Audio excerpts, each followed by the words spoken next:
Everything starts with a wide shot of a human settlement in the middle of a vast green plain, setting the stage for this new world. Meanwhile, a small goblin jumps silently from a considerable height, holding his dagger and ready to act. He lands calmly in the middle of several men who have already been defeated, showing that the situation there was quite difficult. Right after, near the entrance of a cave carved into the stone, voices tell a girl to keep quiet before they decide to treat her roughly. Hearing the commotion, the little monster turns his head toward the dark passage, paying close attention to what is happening inside. He remains in total silence for a brief moment, appearing to analyze the situation in a focused and strategic way.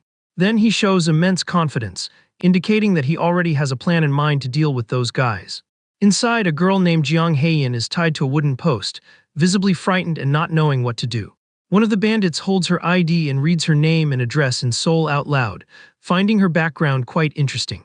The group of henchmen around them soon comments that the girl lived in a very fancy place, seemingly amused by her past. One of them approaches, asking if she has calmed down yet, telling her to listen very carefully to what they have to say. Holding the document right in front of her face, he understands the young woman's shock since she lived a normal life and was suddenly dropped into an unknown world. Another man in the back laughs at the situation, confirming that they are exactly in one of those pop culture fantasy worlds full of orcs and elves. The henchman continues explaining that the group arrived there earlier and got settled, ironically stating that their job is to help the newbies. To make things more tense, one of the men grabs another guy who is also tied up, saying she will need their help and asking if she wants to know why. Grabbing the hair of the guy who has already been severely beaten, the bandit warns that if she does not cooperate, she will end up in the same miserable state as her boyfriend.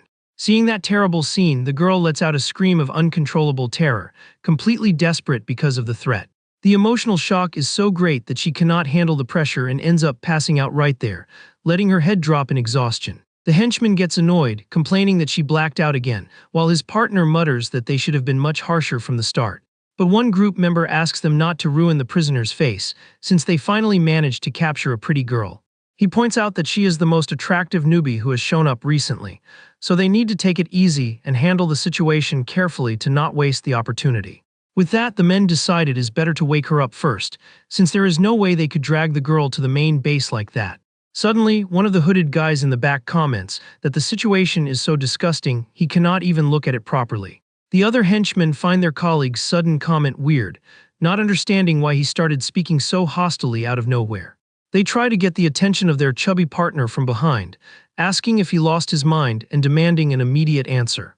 However, the only thing visible on the hooded man's face is a state of deep shock and a disturbing silence. Right after, the man collapses to the floor defeated, revealing that he had been struck from behind in a lethal way. The remaining henchmen get a massive scare from their partner's fall, yelling in panic without understanding what just happened there.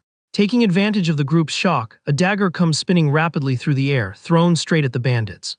They look up startled, while the invader's voice notes that those creeps seem to be having a lot of fun in their hideout. The little goblin finally reveals himself completely in the cave, suggesting with great intimidation that they play a different game now.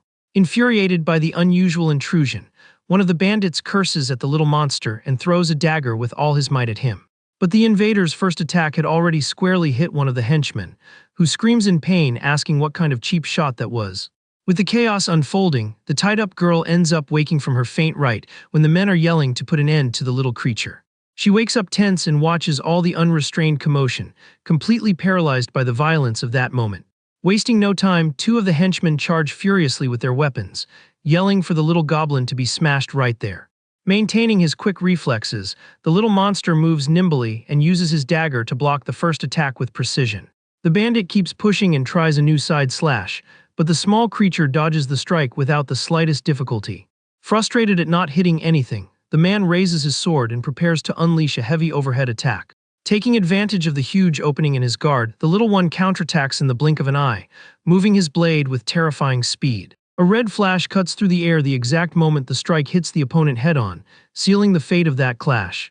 The impact is so precise that the bandit lets out an agonizing scream and falls to his knees on the dirt floor, being completely neutralized. Without hesitating, the invader quickly finishes the job with a direct attack, ensuring the enemy will not get back up to cause trouble. Seeing his partner get taken down so easily, the last standing henchman freezes in terror and lets his defensive stance drop. The girl keeps following every move of the fight, paralyzed and barely able to believe her savior's combat skills. The goblin turns to the remaining henchmen with a strong threat, provoking the man by asking if they were not going to keep playing. Overcome by absolute panic, the bandit starts swinging his sword wildly, telling the green monster to stay away from him. He screams desperately for the creature to back off once and for all, throwing blind strikes at the air in a useless attempt to ward off the danger. But the invader is not fazed at all by the desperation and takes an agile leap over the clumsy attacks, going straight on the offensive. The aerial counterattack hits the man with so much power that he coughs, feeling the severe damage to his own body. The small creature lands gracefully behind his target, while the henchman stumbles forward, completely losing his balance. Unable to stay on his feet, the man collapses onto the dirty floor, completely bested by the absurd difference in agility. Tied to the wooden post, the girl breathes heavily, terrified to see the efficiency with which the bandits were eliminated one by one. The defeated man crawls backward begging for mercy, arguing that he heard him speak the human language and trying to create a connection. Desperate for his own life, he tries to negotiate by calling the goblin a good guy and even offers something to eat, trying to calm the situation. Ignoring the pleas, the little monster just raises his dagger while the henchman screams, begging and asking what he wants in return. With much coldness and no remorse, the savior brings down his weapon in a quick strike, ending the discussion and negotiations right there. The body of the last enemy falls lifeless on the dark floor, marking the definitive end of that gang that terrorized the newbies in the region. Tired from the small clash, the winner sits casually on the fallen opponent in size, commenting that it left him exhausted. Suddenly, he notices something and turns his head back a little confused, as if he had forgotten a small and important detail. The girl is still tied there to the cave post, trembling with fear after witnessing the brutal power of the little warrior up close. The warrior starts walking slowly toward her, muttering that he had just remembered the prisoner was there. He stops right in front of the defenseless young woman, creating an extremely tense moment for someone who does not know what her own fate will be. Showing his fangs in a smile, he comments with some amusement that she is still in the same place waiting. Shortly after, now freed from the ropes and kneeling humbly on the ground, the girl gathers her courage and asks permission to speak to the creature. Still trying to process everything that happened and looking for hope, she asks directly if he happens to be Korean too. The green being looks over his shoulder with great irony, asking if he actually has any human appearance for her to come to that conclusion. Very shaken and crying, the young woman insists that he understands the native language, recognized the ID, and was the only one who helped her against the criminals. But the creature quickly cuts the drama by cleaning his blade, telling her to stop with that nonsense because he did not do anything with the intention of saving her. Desperate and with a hand on her chest, she cries begging him to explain anything since she is completely lost in that place. Maintaining his usual coldness, he points out that she should have paid closer attention to what the bandits themselves were saying moments earlier. He clarifies very directly that they lived a normal life until they were thrown into this awful world overnight, and that the situation is terrible. The girl takes a deep breath, repeating the idea of another world, visibly mentally overwhelmed, and asks him to say something that makes some logical sense. The warrior lets out a smirk, finding her immense difficulty in accepting the harsh new reality they were thrown into somewhat amusing. Turning his face to the confused girl, he states that by now she should have realized the truth of the situation, leaving her even more lost. The girl asks what he means by that, asking if he happens to be seeing some sort of quest window. Her eyes widen, completely shaken, as she starts connecting the dots of that absurd, inescapable situation. Just then, a glowing system panel appears right in front of her, making her ask, totally confused, what that is. The warrior notices that she can see the screen too, advising her to just follow what the quest says and try to adapt to earn rewards. Turning his back to leave, he tells the young woman to move forward and fight for her own life alone. But the prisoner panics and grabs his leg crying, begging for more explanations because she still does not understand what is happening. Bothered by the persistence, the little monster turns his face with a very intimidating and impatient attitude. In a swift move, he grabs the girl's clothes aggressively, pulling a scream of terror from her. Pointing the dagger close to the young woman's face, he creates immense tension to make it clear his patience is gone. He calls her naive and states that he is the most dangerous thing around, asking what else she expects him to do. Promising to get rid of every human that crosses his path, he emphasizes that he only left her alive on a mere whim. Crying heavily, the girl asks why he acts like this, since he is fully capable of helping lost people. Hearing that question hits the little warrior hard, leaving him frozen and shocked at the word why. The scene shifts to a dark memory on a rainy battlefield, where a man laments that things went very wrong with a young woman. The young man cries desperately, holding the fallen girl in the middle of the storm, begging for some help. The young woman in his arms is completely motionless and wounded, showing the tragic and painful weight of that conflict. Heavy footsteps echo in the puddle as an armored figure approaches the defeated duo. The young man raises his head in anguish and calls out to the person using the title of Holy Sword. The knight stops in front of the desolate man, creating a tense atmosphere under the heavy storm pouring down on them. This is Ha Yuri, the warrior who led that group and who now stared at them with immense coldness. Very hurt, he reminds her that she had promised to help everyone survive in that other world full of dangers. Frustration takes over and the young man yells, demanding to know why she did nothing, since she had enough power to save them. Raising her weapon, the woman apologizes and says the mission was accomplished, calling it a noble sacrifice. Right after, she decrees that he will be punished as a traitor for attacking the group's own allies. Outraged, the man explains that her soldiers took down the girl even knowing she was expecting a child, and he just tried to stop the cowardice. Before he could finish venting, he is struck by a swift and merciless blow from the leader. She just tells the supposed traitor to keep quiet, showing absolutely no empathy for the tragedy of the fallen young man. Collapsed on the dirty ground, he repeats her words, unable to believe that all of it was reduced to a noble sacrifice and treason. The physical pain mixes with the outrage of realizing that that whole situation was nothing more than a big, selfish lie. Overcome with hatred, the wounded warrior curses those disgusting humans and swears he will curse every single one of them until the very end. Wishing to destroy them all with his own hands, the young man guarantees he would pay any price for that revenge. Back in the present, the little monster stares at the scared girl after remembering all this traumatic past. Letting go of the young woman's clothes, the warrior agrees to answer why he is acting in such a hostile way toward her. He rants that he hates and despises humanity with all his might, feeling proud to no longer belong to that race. With an intense look, he decrees that from now on he is just a member of the green-skinned tribe. The dark memory of the Holy Sword talking about a mission accomplished and a noble sacrifice returns to haunt his mind. The unjust condemnation for treason keeps echoing like a deep and completely unforgivable trauma. All the pain of losing the woman he loved at the hands of his own allies returns with overwhelming force. He recalls the exact moment he was cruelly and cowardly silenced by the warrior who was supposed to protect them. The memories show him slowly sinking into darkness, losing consciousness after that fatal blow. The lying words about sacrifice kept hammering in his head as his life faded away. The absolute hatred against the falseness of those people fueled his desire to curse them all even in his last breath. The regret of not being able to finish off those traitors dominated his thoughts before the end. The darkness is then replaced by small bubbles rising slowly in a mysterious reflecting pool. Breaking the surface, he wakes up in a completely new body, letting out a fierce roar in the middle of a lake under the rain. Coming out of the water panting, the reborn looks at his own greenish hands without understanding how he is still alive. His first instinct is to desperately look for his beloved, calling her name in the middle of the night. Totally disoriented by the physical change, he stands up in the lake trying to figure out where he ended up. A large glowing magic circle shines under his feet in the water, showing that he was just summoned there. Frustrated with that bizarre and answerless situation, he lets out a quiet curse under his breath. Looking at his own claws, he wonders what on earth is happening to have gained that appearance.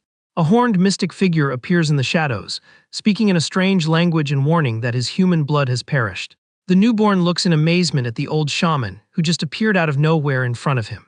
The being introduces himself as Morkzul, the shaman of warriors, wearing a quite intimidating skull mask.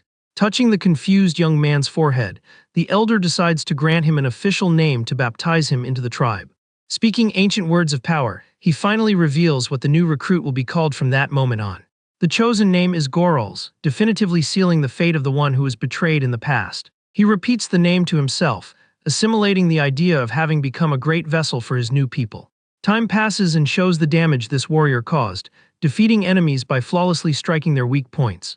Watching his impeccable performance in combat, a tribe ally praises his brutality against humans.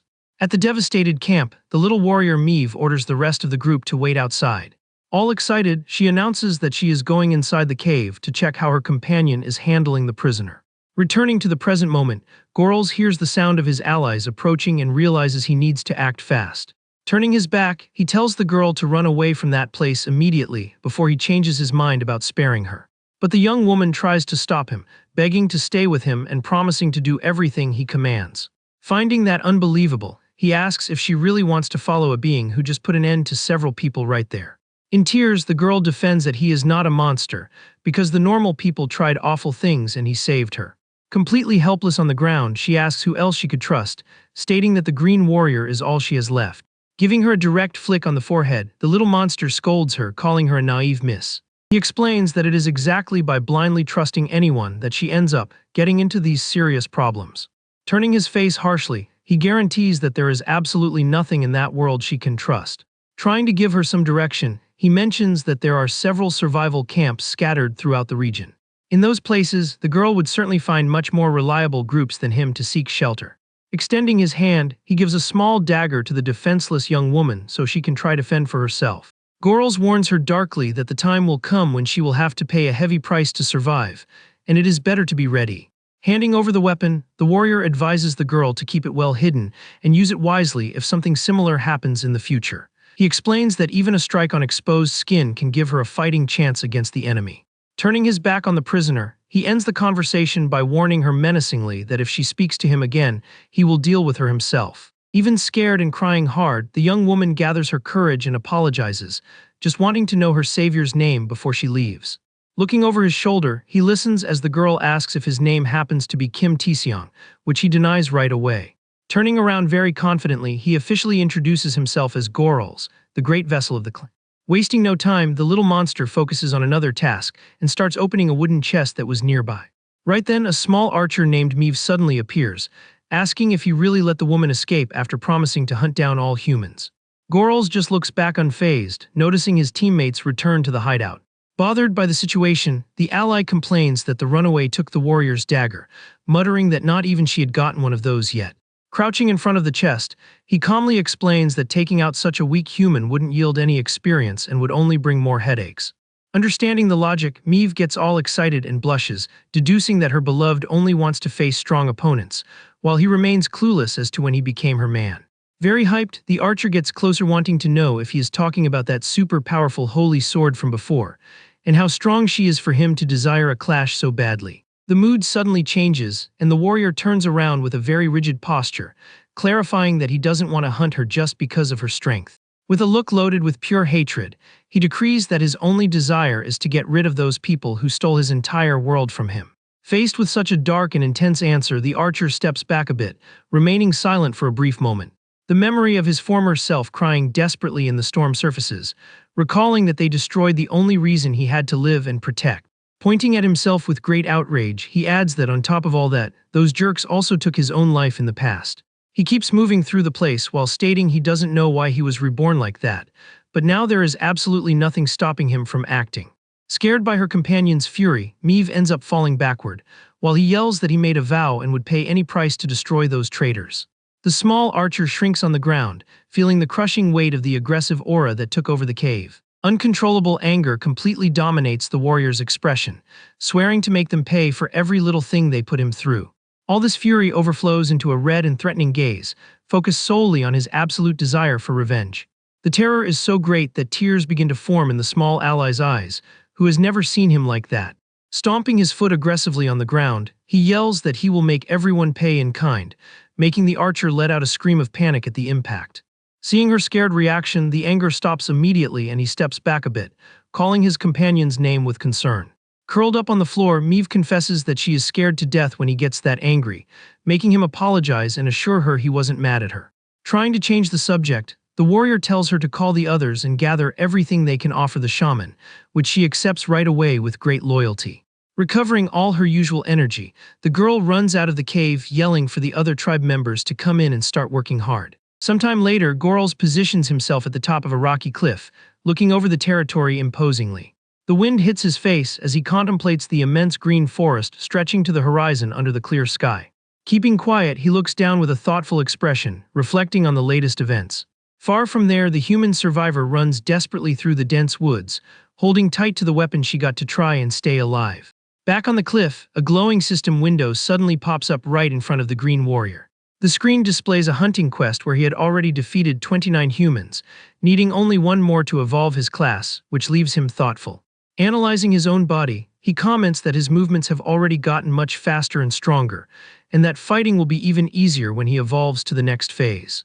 His thoughts are interrupted by the archer's cheerful voice approaching right behind him. She reports that the group managed to gather everything useful in the hideout and asks what the team's next step will be.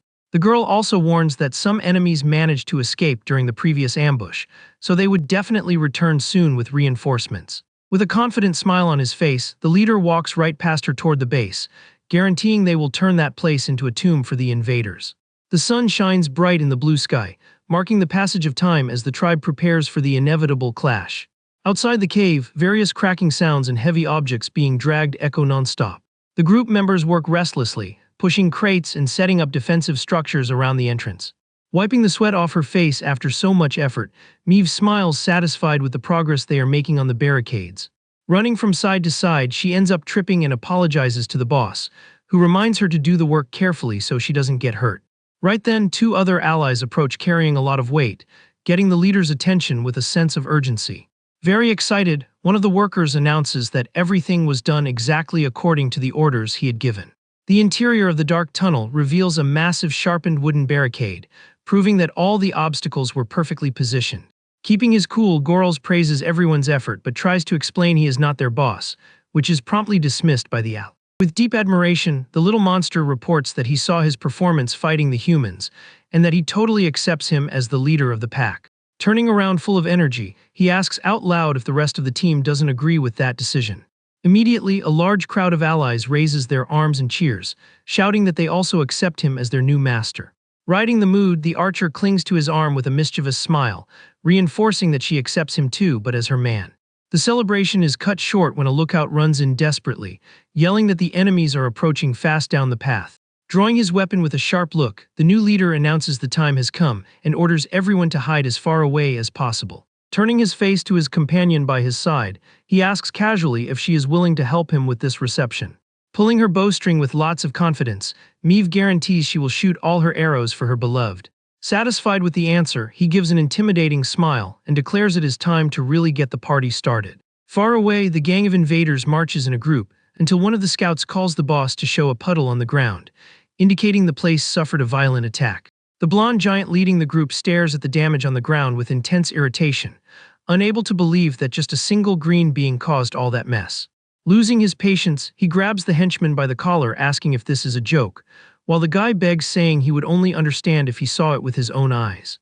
Trembling with fear, the scout tries to explain that the little creature went crazy on the battlefield and ended up defeating everyone by himself. Without an ounce of patience, the giant violently throws his own henchman to the ground, calling him a complete useless idiot. The impact against the dirt kicks up dust as the young man cowers, unable to oppose his superior's brutal strength. Ignoring the fallen subordinate, the boss orders his right-hand man to take the men and bring the creature in alive, wanting to see with his own eyes if the absurd story is real. With the order given, the troop commander marches with a whole battalion toward the cave entrance, reinforcing that the target must be captured alive. However, as soon as he raises his hand to order the troop forward, a swift projectile cuts through the air and hits him square in the head, interrupting his sentence. The squad leader collapses lifeless on the ground under the shocked gazes of the other bandits, marking the defense's first surprise attack. Watching his partner fall, the blonde giant widens his eyes, not understanding how such a fatal blow came out of absolute nowhere. Quickly, one of the henchmen points desperately to the top of the cave, warning the boss that the shot came exactly from that direction. Positioned strategically in the shadows, the little archer pulls her bowstring once more, ready to continue the offensive. Without missing her target, she lets off a shot that violently hits the chest of another unsuspecting invader in the middle of the crowd. The man screams in pain as he collapses in the middle of the path, creating an atmosphere of panic and confusion among the allies who don't know how to defend themselves. Flashing a mocking smile, Meave watches the chaos she just caused, finding the fragility of those foolish humans hilarious. Fulfilling her part of the plan perfectly, she turns her back and quickly runs into the safety of the dark tunnel. Completely enraged by the sudden losses, the blonde boss yells at the men who are just staring at the scene, demanding they storm the hole and bring the creature back alive immediately. Obeying the giant's order, the gang of invaders charges furiously with weapons in hand, yelling as they storm the hideout's entrance. Fleeing through the dark passage, the small archer runs as fast as she can while peeking over her shoulder. To gain distance, she takes an agile leap over the obstacles in the way, showing great lightness. The girl lands calmly on the dirt floor and continues her dash deep into the tunnel without losing her rhythm. Right behind her, the henchmen keep up the chase, shouting to catch her quickly, calling the monsters trash. The human group delves deeper and deeper into the dark cave, falling perfectly into the trap. Arriving at the base, Meave runs up to the leader and pants that the enemies are already entering the place. Pleased with the bait, Gorls praises his companion's good work and tells her to escape through the other exit immediately. Meanwhile, the bandit group keeps marching blindly through the mountain's tight corridors. Walking right behind his men, the blonde boss mutters that being caught by surprise by a mere goblin is highly embarrassing. Outraged by the situation, he swings his sword in the air complaining about the humiliation, while his henchmen run ahead. Just then, a hidden fuse on the ground starts burning rapidly, throwing sparks in the dark. Noticing the sudden glow near the floor, the giant turns his face completely confused. Spotting an improvised barricade, he asks with contempt if that bastard really thought that would serve as an obstacle. Evaluating the trap arrogantly, the leader admits the little creature has some tricks up his sleeve and even seems smarter than his own subordinates. But paying a little more attention, the boss's eyes widen as he notices a terrifying detail. He spots a large amount of dark powder scattered near the rocks around the barricade. Reading the warning sign tossed on the ground, the man finally realizes that it is explosive powder. Without understanding the danger, one of the henchmen calls the boss, pointing forward, asking him to see something with his own eyes. Overcome by absolute panic, the giant yells with all his might, ordering everyone to run away from there immediately. The subordinate looks back totally confused, not having time to understand the reason for his superior's despair. In the blink of an eye, a massive explosion takes over the tunnel, swallowing the henchman in a merciless fireball. The shockwave reaches the gang's leader right after, melting everything in its path in a devastating impact. Violent flames erupt through the cave entrance, turning the old hideout into a deadly furnace. The force of the blast throws one of the surviving bandits far away, flying through the air while he screams in pain. Fallen in the grass outside, the guy coughs hard because of the smoke and curses the little monster with much hatred. A wide view shows the total destruction of the stone mountain, confirming that the trap worked perfectly. Watching everything from a safe spot, Meave stares at the scene, impressed by the magnitude of the blast. Turning to the leader, the small archer notices something weird and asks worriedly if he is okay. The green warrior ends up being engulfed by an intense glowing blue magic aura, leaving his ally completely shocked. The mystic energy surges violently through Gorl's entire body, marking his official evolution to the warrior class after completing the takedown quest. Dissipating the system's light, he reveals his new physical form, now much taller, muscular, and with an imposing posture. Taking a deep breath after the transformation, the newly promoted warrior shows off sharp fangs as he adapts to the new power. With a confident smile, he mentions he is feeling brand new sensations, finally understanding what it is like to experience getting stronger. Nearby, the injured henchman who was thrown out is dragged brutally by the foot, screaming in pain on the ground. Tossed in the dirt, the guy calls his own partners idiots, remembering he had warned them that wasn't an ordinary monster. Hearing heavy footsteps approaching on the rocks, the survivor turns his face, scared to see who is coming. Emerging from the smoke, the new green leader glares at the human with contempt and mocks the fact that he is as resilient as a cockroach. Gripping his dagger firmly, the big monster prepares to interrogate the last prey left. Without mercy, he lands a quick strike on the fallen invader, who lets out a sharp cry of agony. Pressing the blade near the terrified guy's face, Gorls creates immense tension to force him to cooperate. Flashing a threatening smile, he warns that if the prisoner wants to stay alive, he better answer all the questions truthfully.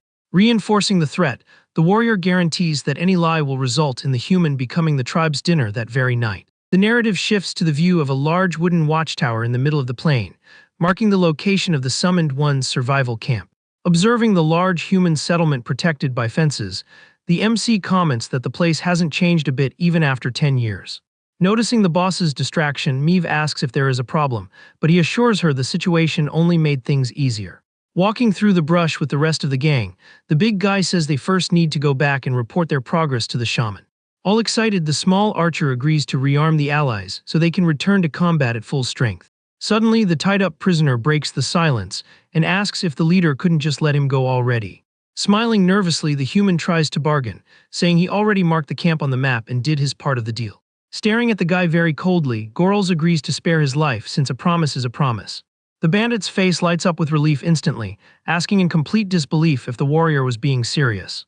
Thinking he was safe, the coward walks through the group demanding they make way since their boss let him live. Turning his back to the tribe, he mutters quietly, calling the monsters miserable with plenty of mockery. However, one of the allies quickly jumps at the human's back, holding his dagger with a sadistic smile. Wasting no time, the little monster lands a fatal blow on the unsuspecting invader's back. The bandit lets out a deafening yell of pain, feeling the surprise impact pierce his body. Losing his strength instantly, he falls face first into the grass, trying to support himself with his hands. Seizing the opening, the rest of the pack advances without mercy and attacks the fallen prisoner together, putting a definitive end to the human. Evaluating the map calmly, the green leader notes the irony of the situation, stating he promised to let him live but couldn't speak for his henchmen. The coward's body is left lying face down in the mud puddle, paying the ultimate price for trying to invade someone else's territory. Back at the base, the old shaman Morksul asks if the newly promoted warrior really wants weapons and troops to invade a human camp.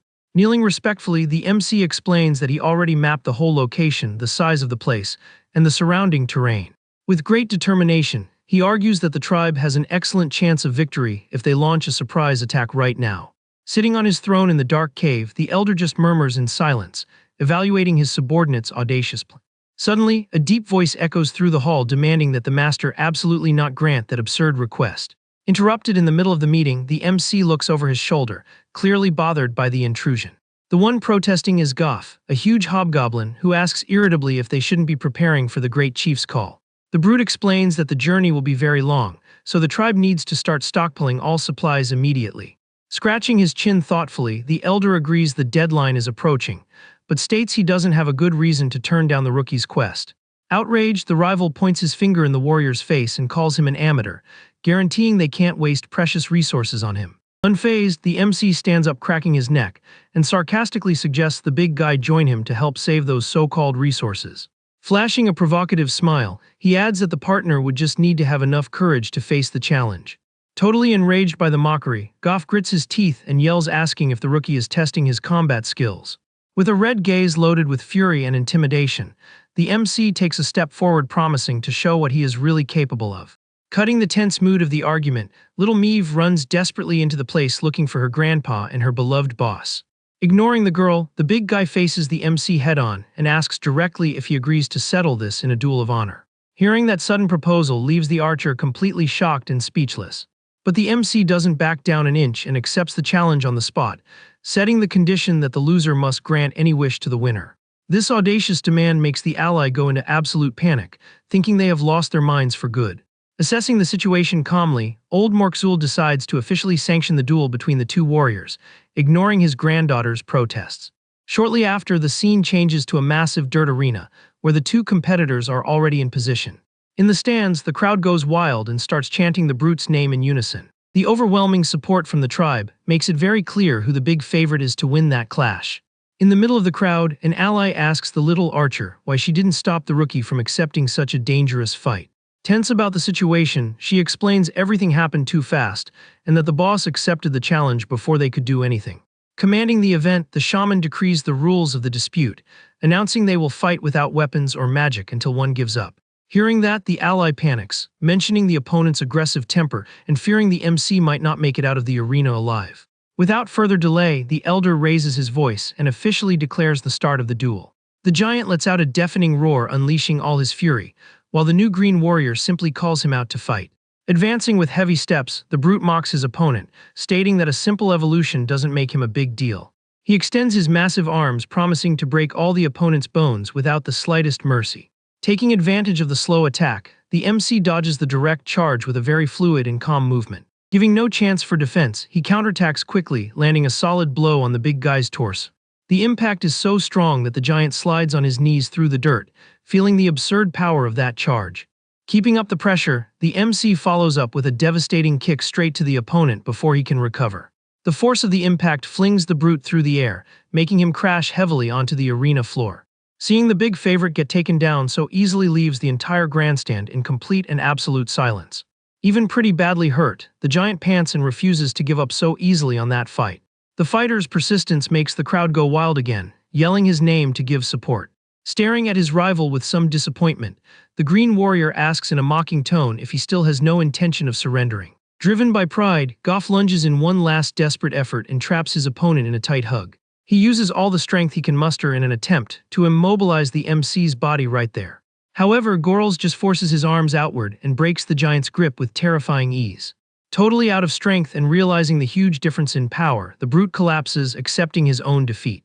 Looking at his fallen rival, the winner sighs and honestly notes that the big guy has good size but terrible technique. With the clash over, the old shaman raises his arms and declares Gorls the great winner, making the crowd cheer. Fulfilling the rules of the challenge, the elder guarantees he will grant the wish that was established in the agreement. Satisfied with the result, the MC turns his back and thanks the master for the opportunity. He stands firm in the center of the arena, assimilating the new position of respect he just conquered. Cutting the serious mood, little Meave comes running at full speed and jumps on his neck, celebrating the victory. Bursting with pride, she turns to the other gang members and starts bragging about her beloved's incredible strength. At that moment, an ally kneels, swearing absolute loyalty to the new boss, while the archer declares she will mate with him today. The commotion is interrupted when the old elder calls the winner's name in a very imposing tone. Immediately, both the MC and the girl pay attention and reply with great respect to the spiritual leader. Demanding silence in the place, the shaman slams the base of his rustic staff hard against the stone floor. An intense mystic glow in the color blue begins to radiate directly from the object's wood. The energy expands rapidly through the environment, opening a massive dimensional portal right behind the elder. Witnessing that level of sorcery leaves the new boss shocked, because he immediately recognizes the magic. Keeping his cool, the old master asks the young man to come closer, warning that there is someone very important he needs to meet.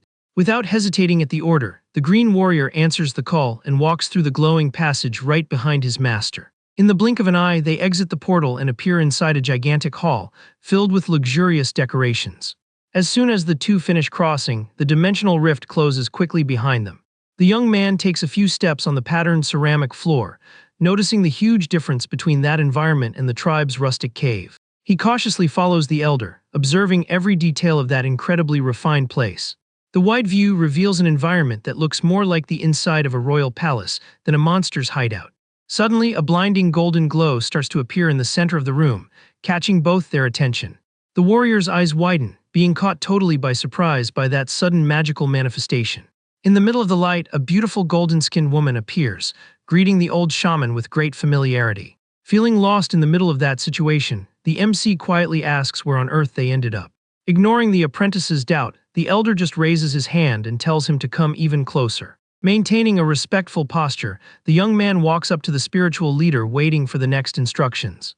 With a swift gesture, the old man focuses a blue light on his fingertip and gently touches the warrior's forehead.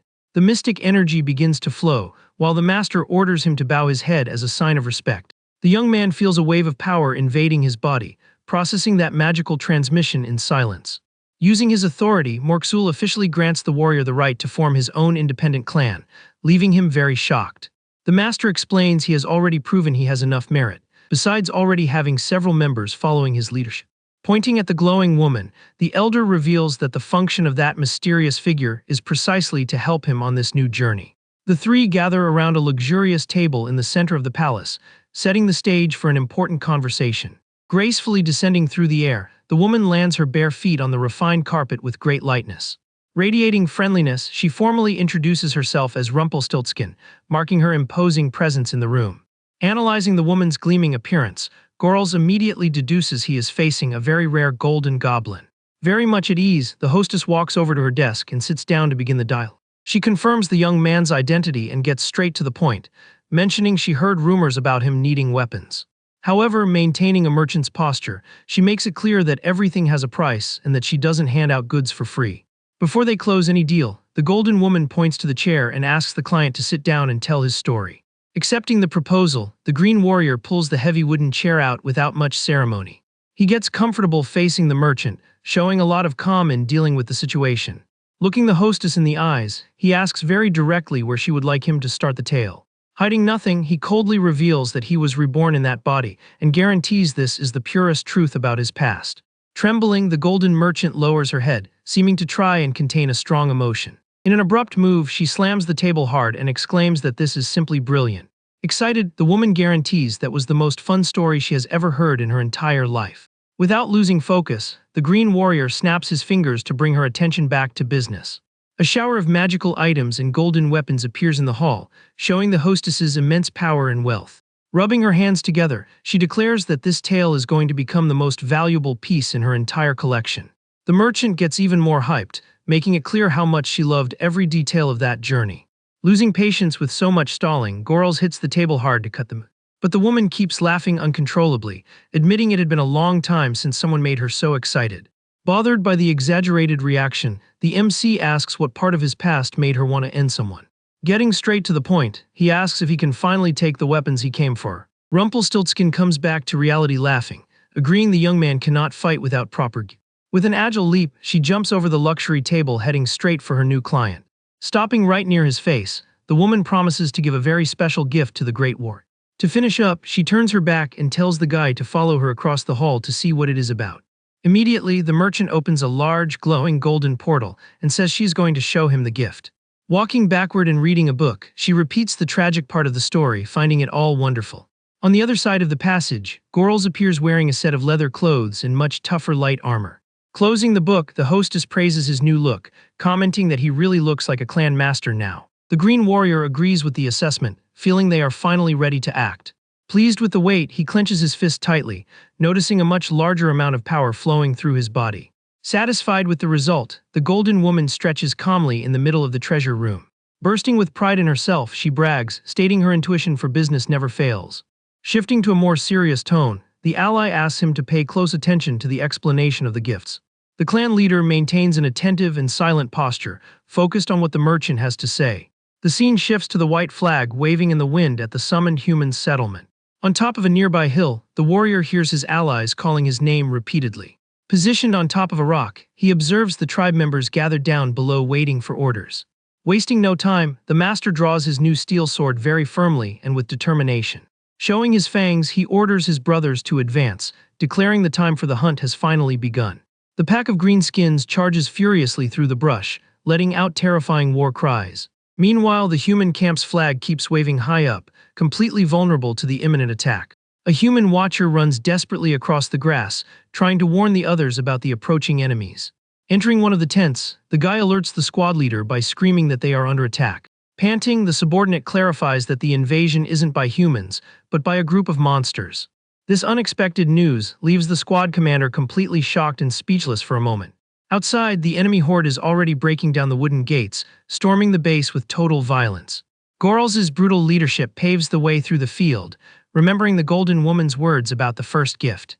Soon, the system informs him that the number of takedowns achieved by clan members will now be synced with the leaders. The Golden Woman's memory keeps echoing, warning with a bright smile that there is a second advantage. In the middle of the combat chaos, the Green Warrior turns his head, already expecting the manifestation of that power. A massive glowing system screen pops up projected right behind the new master. Looking at the panel, he confirms, impressed, that she actually managed to summon a quest window. The ally had explained he could access challenges without any time or space restrictions. With a simple gesture in the air, the MC accepts the human hunting quest to keep evolving. Satisfied with the system's convenience, he comments that doing something he only read about in stories is totally surreal. One of the human soldiers screams in terror while trying to defend himself from the fierce attack of a small invader. More henchmen are violently taken down by the monsters, showing the total superiority of that surprise attack. The impact of a heavy club hits one of the defenders head-on, neutralizing the man on the spot. Acting fast, the small archer jumps nimbly and fires her arrows to guarantee perfect range support. The combat intensifies, spreading chaos through the base, while the defenders fall one after another. Outraged by his own troops' cowardice, the squad leader yells, asking what on earth they are doing. Holding his sword tight, he orders the henchmen to show the monsters what happens when they mess with humans. In an extremely fast advance, the Green Warrior's blade cuts through the air in a relentless charge. The swift attack hits the squad leader fatally, ending the resistance attempt in the blink of an eye. Maintaining his imposing posture, the MC curses the defeated human for calling them trash minutes earlier. The commander's lifeless body falls heavily onto the dirt, completely shattering the remaining soldiers' morale. Seeing their boss brought down so easily by a single strike, one of the henchmen freezes in terror. Overcome by absolute panic, the soldier gives up fighting and turns his back on the enemy in a desperate retreat. The desperation spreads to the rest of the group, making all humans retreat in a disorganized fashion. The Green Master watches the humans stampede with pure indifference, making no effort to chase them down. With a cold look, he murmurs, calling those cowards idiots for running away like that. Meanwhile, the tribe members celebrate the crushing victory with jumps and shouts of joy. But the leader's attention drifts as he remembers one more important point from their past meeting. The Golden Woman had asked directly if he had already picked a good name for his new clan. That question caught the warrior by surprise, leaving him reflecting on what would be the ideal title for the group. Returning to the present, he sharply pulls his blade from the defeated enemy on the battlefield. With a quick motion, the master shakes the sword to clean it, making it clear the fight was over. Turning to the pack with a boss's posture, he praises all the brothers' brilliant performance in that invasion. In a solemn tone, he decrees to the attentive crowd that from today on they are reborn as true warriors. He recalls the hard times when they used to hide in the shadows, unable to do anything but run away. However, pointing at the destroyed scenery, he reminds them that they have finally achieved a real victory against their enemies. Full of fury and determination, the Green Master swears that from now on they will achieve even greater victories. Raising his weapon to the heavens, he makes the entire tribe roar in euphoria with his inspiring speech. With all the pride possible, Gorls officially names his new family the Blood Dagger Clan. After the brutal victory at the settlement, ravens start flying over the human camp, which is now completely devastated. Far away, the Golden Merchant praises the choice of Blood Dagger for the pack's name, finding the title very good. Walking through the luxurious hall, she wants to know the reason he picked exactly that weapon to represent the group. The Green Leader explains very directly that that was the equipment he used when he eliminated a human for the first time. Recalling the past, he reinforces that taking a life right after being reborn as a monster marked the use of that blade. Hearing this aggressive justification makes the woman excited, commenting that she likes the choice even more now. Not understanding so much excitement, Gorls asks what she actually gains by helping his tribe like that. Turning her back and walking elegantly, the merchant reveals her only interest is the warrior's story. She throws herself comfortably into an exquisite armchair, assuring him that dramatic tales are always the most profitable. Staring closely at her client, the woman states that listening to him speak revealed some very deep and dangerous feelings. Gorls listens in silence as she comments on noticing all the anger built up inside him. Pointing her finger at the master, she finishes by saying she could also feel the immense despair he carries. Excited by the plot, the hostess confesses she is curious to see how this whole journey of revenge is going to end. Then the warrior extends his hand and thanks her for the help, admitting the gear made things much easier during the invasion. But she asks him not to thank her, since she intends to sell the story for a fortune, leaving the guy perplexed by her greed. Saying goodbye to the new master, the woman gives a salute and wishes the clan's next hunt to be a huge success. The scene shifts to a massive stone human fortress, serving as the base of operations for the 13th Guard Unit. A notice on the wall warns about the recent attacks in the region, ordering the area's security to be fully reinforced. Outraged by the general panic, one of the soldiers hits the desk calling his superiors idiots for all this fuss. The warrior named Li Sangjun mocks the situation, finding it absurd to have to feel fear of such weak creatures. Holding a report, another soldier warns that rumors say these invaders are not normal at all and act like ghosts. Not caring a bit about his colleague's warning, the man crumbles a piece of paper in his hand with intense irritation and disdain. He throws the little paper ball at his partner's face, asking why one of those creatures would act alone if they travel in packs. The seated man tries to explain the situation is very serious, as half the survivors' camp was decimated. Full of arrogance, Li claims those survivors were just useless anyway, and sees this as the perfect opportunity to get a promotion. Worried about his partner's ambition, the dark-haired soldier asks what he is planning to do.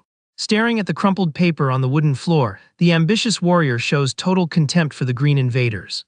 Driven by greed, he guarantees he will personally hunt down and take out every single one of those monsters to gain prestige. Far away in a dark and damp dungeon, a plate of food is kicked violently across the stone floor of the cell. Cowering in a dirty corner, the girl who was spared by the Green Leader in the past suffers bitterly as a prisoner. From outside the bars, a voice calls Haeyeon's name, noting with irony that she refused the food again. Completely exhausted, the young woman accuses the man of being disgusting and asks if he put some substance in her meal. Soldier Lee finds the prisoner's rebellion funny, asking mockingly where a rich girl learned to talk like that. Turning his back on purpose, the cruel guard provokes the young woman, saying she must have inherited that vocabulary from her own mother. Overcome by anger upon hearing the insult, Haeyeon charges at the bars and curses the guard with all the hatred she can muster. Annoyed by the reaction, he throws it in her face that they tried taking care of her, reminding her that her past status means nothing there. Pointing his finger hostilely, he complains the men just wanted to have some fun, but she ended up pulling a knife on them. Realizing she can't win the argument, the girl sits back down on the floor and hides her face in total silence. The soldier stares at the defeated prisoner through the iron bars, gripping the grate quite hard. Stepping away from the cell, the man takes a deep breath, seeming very pleased to see the miserable state the young woman is in. Maintaining his cruelty, he guarantees he's going to show the girl what true value she holds in that fantasy world. Wasting no time, the ambitious guy orders the prisoner tied up and handed over for the hunters to use as bait in the forest. Flashing an evil smile, he tells the young woman her fate is sealed and that now she will serve to attract the monsters.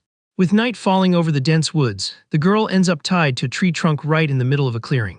Gagged and with no chance to escape, she sheds tears of pure despair as she waits for the worst in such an isolated place. Several shiny gold coins are left scattered across the dirt floor, forming a very flashy trail in the dark. The path of money leads straight to the tree where the young woman is tied, marking the center of that night trap. Hiding in the nearby bushes, the two bounty hunters wait patiently while one of them complains about the smell. The veteran of the group explains they use tree sap to mask their own scent, asking if the rookie is scared. Insecure about the plan, the younger hunter asks if this cheap bait strategy is really going to fool the enemies. Showing a lot of confidence, the experienced hunter assures him the setup was perfect and the coins will do the dirty work. Evaluating the creature's greed, the young man agrees money usually works as a great lure most of the time. Even so, he continues showing some apprehension, still doubting the monsters would fall for such an obvious trick. The veteran ignores his partner's doubts, just reinforcing that all necessary precautions for success were already taken. Just then, a lone little monster appears on the trail and picks up a coin, confirming the theory that the gold would guide them there. The older man adds saying the necklace around the prisoner's neck has a specific spell to lure the pack. Letting out an evil little laugh, the rookie hunter comments the creatures probably want to have some fun with the defenseless girl too. He crouches in the bush with a malicious look, reasoning that human prey must have much softer skin. With an extremely serious expression, the veteran corrects his partner on the spot, stating she just means better meat to them. Understanding the monsters want to devour the prisoner, the rookie frowns and mutters in disgust at that macabre realization. Right then, the green warrior calmly appears near the girl tied to the tree and asks her to stay calm, letting her know it's him. Hearing that familiar name makes the young woman's tear-filled eyes widen, immediately realizing who just showed up in the dark. But the relief doesn't last long, and she soon enters absolute panic, yelling for her savior to run away because that place is a big trap. Maintaining a totally calm posture despite her desperation, he just replies coldly that he already knew all that. The leader shows complete control over the situation, pointing out with precision the exact positions of each enemy hiding in the forest. Following the master's orders, the tribe members advance stealthily and neutralize the ambushed hunters in the blink of an eye. The small archer also goes into action in the rear, readying her bow with great agility to ensure no one tries to escape. Sporting a very confident smile, the MC notes the irony of the situation, guaranteeing it was the humans who fell into his trap. Stuck to the trunk and not understanding how he foresaw all that, the girl freezes in shock, wanting to know how this ambush was possible. Everything starts to make sense as we go back in time a few days before this tense event in the woods, showing how the clan planned the attacks. In a small farming village far from the main bases, the mood seemed peaceful with locals taking care of their precious lands.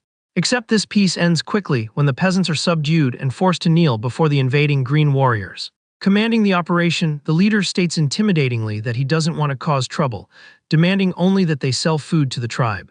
Terrified by the threat, the farmers quickly hand over several sacks full of supplies to try and de-escalate the grave situation. Staring at that small amount of supplies on the ground, the master asks indignantly if that was all the entire village had.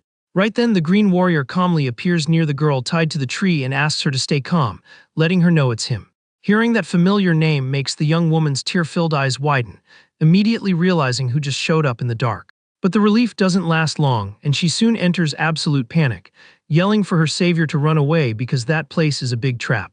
Maintaining a totally calm posture despite her desperation, he just replies coldly that he already knew all that. The leader shows complete control over the situation, pointing out with precision the exact positions of each enemy hiding in the forest. Following the master's orders, the tribe members advance stealthily and neutralize the ambushed hunters in the blink of an eye. The small archer also goes into action in the rear, readying her bow with great agility to ensure no one tries to escape. Sporting a very confident smile, the MC notes the irony of the situation, guaranteeing it was the humans who fell into his trap. Stuck to the trunk and not understanding how he foresaw all that, the girl freezes in shock, wanting to know how this ambush was possible. Everything starts to make sense as we go back in time a few days before this tense event in the woods, showing how the clan planned the attacks.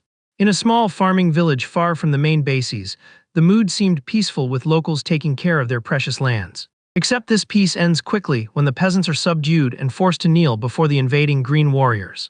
Commanding the operation, the leader states intimidatingly that he doesn't want to cause trouble, demanding only that they sell food to the tribe. Terrified by the threat, the farmers quickly hand over several sacks full of supplies to try and de-escalate the grave situation.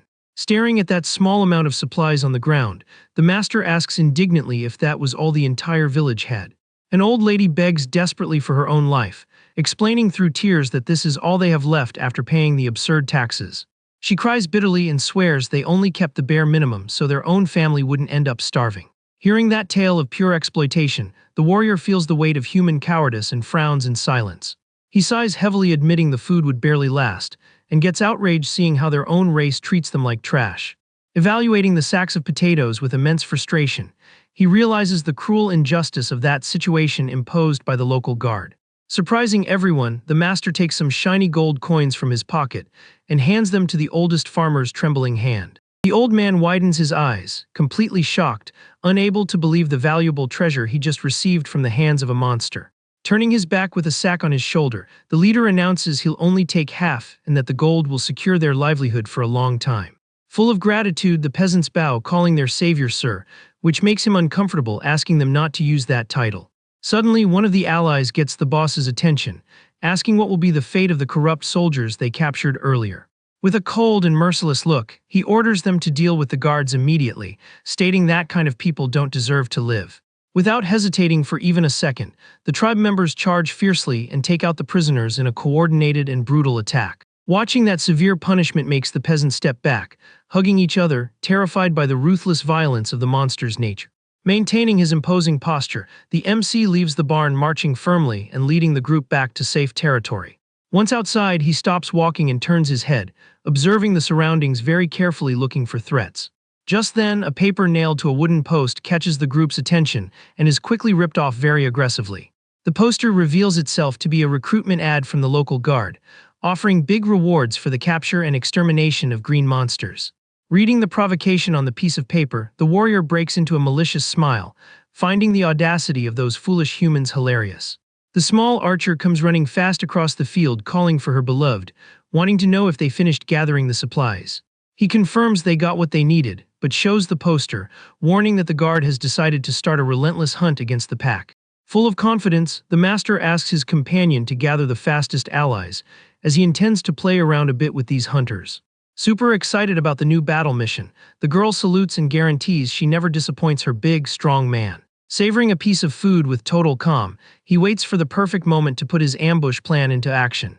Back to the present moment in the night forest, the improvised camp remains quiet with the tribe resting around the warm campfire. Sitting on a log far away, the small archer looks away, seeming somewhat upset with the situation happening around her. The sound of heavy footsteps breaking dry branches on the ground announces someone is approaching the blazing fire of that camp. The young prisoner who was rescued eats a piece of bread with immense desperation, showing the extreme hunger she endured in the dungeons. Completely physically exhausted, she chews her meal clumsily while sobbing and shedding tears of pure anguish. Watching that pitiful scene closely, the green warrior advises her to eat slower so she doesn't end up choking. Sitting on the ground near the warmth of the flames, he notes with some irony that this girl's bad luck is an impressive thing to see. Trying to find some minimal safety, the young woman insists on asking if it wouldn't be better to go with him, promising to do whatever he says. The girl can't handle the psychological pressure and breaks down into deep tears, venting that she can't stand living such a miserable life anymore. With zero patience for human drama, the Green Master looks back and repeats coldly that the answer has already been given. In an uncontrolled outburst of despair, she yells that he shouldn't have helped her from the beginning, because she would rather have just disappeared once and for all. Maintaining immense calm, the MC clarifies he didn't save her purely out of pity, or at least that's what he tried to convince himself. He stares at the ground thoughtfully, aware he can't act as a bodyguard forever and needs to cut ties definitively. Admitting his own mistake of getting involved in this mess, he warns her very harshly that from now on she is on her own. Terrified by the imminent rejection from her only ally, the girl lunges impulsively and grabs the warrior's clothes with desperate strength. She stares at him with a totally disturbed expression and demands loudly that the leader take her life right there in front of everyone. That extreme and sudden request coming from a defenseless girl catches the warrior completely by surprise, breaking his unshakable posture. Outraged by the cowardice, the young woman justifies she would 1,000 times prefer to disappear than be captured and humiliated again by that miserable human. Trying to defuse the chaotic situation, the green leader raises his hands, asking her to wait a second and lower her voice. With a very sharp look of pure rivalry, he repeats the enemy's name and asks if she is talking about the corrupt soldier from the guard. Not understanding his sudden interest in that cursed topic, the girl calms down a bit and asks if he knows him from the past. Scratching his chin with a very malicious smile on his face, The MC guarantees he knows that cowardly and arrogant human very well. The mood gets heavy for good when the master darkly decrees that man has made so many mistakes, he shouldn't have the right to live anymore. Shifting focus to the attack strategy, he asks directly how long the young woman was held in the dungeon of that guard unit. She raises her head trying to access those bad memories and replies she was locked up for a few days, still confused by his intentions. Demanding total cooperation from the human, he orders her to reveal absolutely everything she saw and heard at the military base before he makes a decision. Meanwhile, a bit far from that intense conversation, someone impatiently plucks the petals off a small wildflower in her hand. It's the archer sitting on a wooden stump, visibly bothered and jealous of the attention the prisoner is getting from her boss. Her childish jealous thoughts are suddenly cut short when her beloved's deep voice calls her name in the middle of the darkness. Her bad mood vanishes in the blink of an eye, and the girl turns around jumping with pure joy and euphoria upon hearing the warrior's call. Wasting no time playing around, the leader tells her to gather the fastest fighters in the tribe, making his ally excited by the mystery. With a look loaded with pure intimidation and a promise of revenge, he reveals he is going to form an elite squad to crush the unit. The narrative advances to the clear morning light, showing the imposing armed stone fortress that serves as the soldiers' command headquarters. Inside the incredibly luxurious structure, an official ID plaque rests on the desk, revealing the ambitious target's name. The arrogant and corrupt man is slumped in the large leather chair, panting and sweating heavily after some very intense activity. The scene reveals a hand gripping the edge of the wooden desk with extreme firmness, indicating a lot of tension and effort from the person there. Totally relaxed in his own office, the cowardly commander praises the skills of whoever is serving him with such blind dedication. The tense mood in the office is broken when a soldier runs in desperately, warning the captain about a huge problem. Annoyed by the lack of manners, Lee Sang-jun curses the guy and asks if he doesn't know how to knock, but the guard insists he needs to see something outside. Fixing his own pants, the commander gets up from the desk huffing with anger, wanting to know what the heck is going on now. Outside, the scene is terrifying with one of the guard soldiers totally defeated and dumped on the dirty ground. A wider view reveals a massive pile of bodies from unit members, showing the camp suffered a severe attack. On that early morning, the survivors gather in shock around the terrible scene, checking the IDs of their fallen colleagues. One of the men recognizes the victims, tearfully warning that those were the soldiers sent to hunt the green monsters in the forest. The shock of the carnage is so great that one of the guards can't take it and ends up getting sick right there in the courtyard. Sweating cold and totally terrified, the commander orders them to double the patrols and send an urgent request for help to the main base. Just then, he looks at the feet of a body hanging on the wooden structure and immediately deduces who was responsible for that. The corpse displays a provocative sign calling Lee trash, making it blatantly clear the once acclaimed leader is nothing but a coward. The memory of the past comes rushing back, showing the former human warrior calling him a disgusting piece of trash. The captain remembers perfectly seeing the neck of that very man, wrapped in a hangman's noose on that tragic day. Staring at his own fortress, he is eaten alive by hatred and confusion, unable to understand how that bastard is still alive. The nameplate on his desk reinforces the tension, indicating the leader's authority is about to crumble entirely. Pulling his own hair at the office desk, the captain panics trying to understand what kind of creature he is up against. Despair takes over because those little monsters were supposed to be the weakest scum of all known species. He can't accept they are being hunted and provoked in such a cruel and audacious way by such inferior beings. Trying to find a way out, Lee yells for the lieutenant to confirm if the distress message to the main squad has been sent yet. Far away, the carrier pigeon delivering the cry for help is shot down mid-flight by a precise dagger, cutting off communications. The vastness of the Green Mountains hides the enemy pack's secrets and stealth tactics. An isolated wooden cabin rests silently in the middle of the dense forest, far from any civilization. Outside, the green leader ties climbing gear around his waist, judging he can now break into any place. Inside the rustic house, an old hunter notices some strange movement and looks suspiciously at the window. A small goblin appears hanging upside down on the glass, flashing a bizarre smile that would scare anyone. Gorls then peeks silently through the crack of the wooden door, watching the human inside. Realizing the intrusion, the hunter grabs his weapon and asks what that trespasser wants on his territory. Very calmly, the Green Master tosses a bag of gold coins onto the table as payment for coming in. He drops a few more shiny pieces on the furniture, making it clear that covered the cost of the climbing gear he took. Maintaining his cold and direct tone, he states the bills are paid and demands the old man understand they are even from now on. The hunter swallows hard and just nods repeatedly, accepting the deal without daring to cross the monster. With the negotiation done, the MC walks down the cabin's wooden steps and returns to the outside area. The small archer runs up to him all excited, announcing she has already gathered the group of fighters he asked for. The elite squad salutes the leader with great enthusiasm, stating the girl accomplished the mission perfectly. With a satisfied smile, the master pats his ally on the head and praises her excellent work. He then lays out the strategy, ordering them to attack the front of the fortress as soon as the sun sets to cause maximum chaos. Tossing clothes and weapons on the ground for two of the subordinates, he tells them to put on the gear immediately. Assuming a posture of ultimate authority, Gorls declares that from that moment on they form the clan's first invasion squad. Night falls over the region, and a rain of flaming arrows tears through the dark sky towards the human walls. Panic ensues inside the base as a desperate soldier rings the emergency bell screaming about the surprise attack.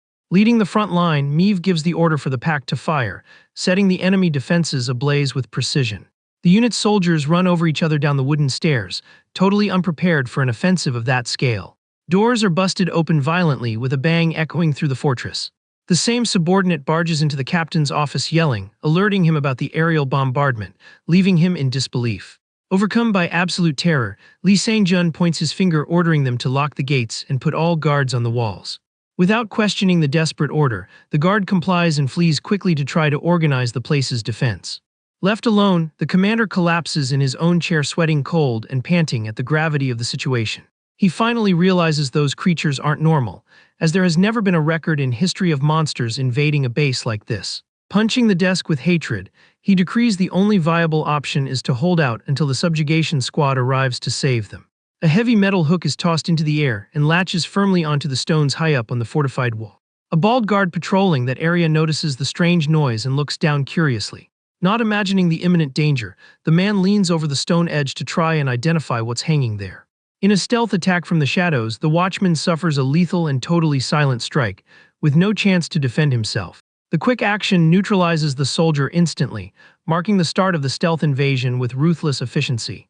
The human's lifeless body falls backward in the narrow corridor, clearing the way for the invading team. Gorls appears climbing the rope nimbly, finishing his ascent of the wall without drawing the slightest attention. Evaluating the scene calmly, he notices the troops pulled back from that area and concludes Meave's distraction worked perfectly. Wasting no time, the Green Master sheathes his weapon and prepares for the next step. Just then, the voice of one of his henchmen whispers right behind him, calling him boss to confirm the group's arrival. The entire invasion squad takes position on top of the wall, armed and completely ready to start the inside attack. Keeping focus on the main objective, the Green Leader tells them to hit the place fast and get out, reminding them the target is the captain. The pack members agree immediately and start running silently through the base's stone corridors. The group advances ruthlessly behind a patroller who only notices the movement at the very last second. Before the human can yell, the monsters take him down with precise and fast strikes. Seizing the opening, the MC dashes ahead of the team with terrifying speed to ensure control of the area. A swift ranged attack hits a soldier on the spot, eliminating another threat from the pack. The green troop heads down the wooden staircases like a true deadly shadow, invading the lower floors. Gorls keeps leading the descent with his blade in hand, setting the frantic pace of that extermination op. Eliminating another enemy along the way, he complains with disdain about all the fuss the humans are making over an invasion. With fluid moves and zero hesitation, he defeats another guard who tried to resist the troops' advance. Grabbing one of the defenders by the collar, the Green Master uses his brute strength to hurl the guy over the wooden structure. The soldier plummets into the void in a violent fall, losing his chance to keep fighting. Watching the enemy fall, Gorls says a cold goodbye, calling that human an idiot. The noise of the commotion gets closer and closer to the office, leaving Captain Lee paralyzed with terror and sweating cold. The room's reinforced wooden door is busted down brutally, marking the end of the line for the corrupt commander. The wooden office door is busted open with absurd violence, flying to pieces from the impact. Startled by the crash, the cowardly lieutenant backs away immediately, drawing his sword while trembling. Heavy footsteps echo on the wooden floor, revealing the imposing silhouette of the Green Master entering the room. Gorls coldly notes the captain's voice sounds familiar and guarantees he will freak out as soon as he sees his face. Hearing that challenging tone, the commander widens his eyes, feeling an immense terror take over him. Totally outraged, the guard points his blade demanding to know who the invader is and how a mere monster can speak the human language. Ignoring the threat, the Green Leader bares his fangs and warns darkly that the lieutenant should be worried about something else right now. The room darkens as the MC reveals his true past identity, calling the human by name with deep mockery. Lee Sang-jun freezes completely shocked, sweating cold as he stares at the being who just introduced himself. The scene shifts to a dark memory in a pitch-black cave, where hurried footsteps echo an escape. In the past, the young man ran desperately through the stone corridors, trying to run away from something terrible. Panting and losing strength, he begs his companion to hang in there, admitting he is going to collapse from running so much. Right behind him, the young human who would later become the Green Master is also running, panting and asking not to stop. Desperate for his own life, the corrupt guard leader tells his colleague to stop whining and keep running. He assures him they just need to get rid of those rats and looks over his shoulder, gauging the distance of their pursuers. A furious horde of monsters runs fiercely through the dark tunnel to catch the two fleeing humans. Unable to handle the pressure anymore, Sang-jun screams in panic, claiming he can't take that absurd situation any longer. In the present, Gorls reflects that he never imagined his own ally would use them as bait to escape unharmed. The memory shows the exact moment the young man realized his companion's cowardly betrayal in the middle of the cave. Running ahead, the traitor announces that reinforcements are on the way, leaving his partners behind as he heads for the light of the exit. Back to reality, the Green Master rants that he swore to put an end to the captain with his own hands if he ever saw him again. Staring at his target in the fortress, he laments bitterly that he never got the chance to fulfill that promise while he was still human. Sword in hand, the commander tries to keep his defensive stance, while the Green Warrior approaches, saying he has a lot of questions. But he suggests the office isn't the best place to talk, proposing they move to a much more private environment. Overcome by despair, the human yells he isn't going anywhere and aggressively refuses the proposal. Out of patience, the MC aims a crossbow at the enemy and declares he will just shoot him and drag him out of there by force. Sang-jun backs away, sweating in terror, asking if this is a big joke as he tries to process the real danger. The Green Master gives a cold smile, remembering the captain never treated him like a real person in the first place. The tension peaks when the guard leader is quickly pinned to the ground in a totally fast move with no chance for defense. Shortly after, the Green Squad marches stealthily through the night courtyard carrying the tied and gagged prisoner. The captured commander is left kneeling on the edge of the stone wall, totally unable to call for help. Without any ceremony, the Green Master shoves the human with his feet and tells him to go down once and for all.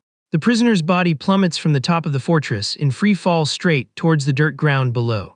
He lands on his stomach in the grass, letting out a grunt muffled by the cloth in his mouth, feeling the immense pain of the impact.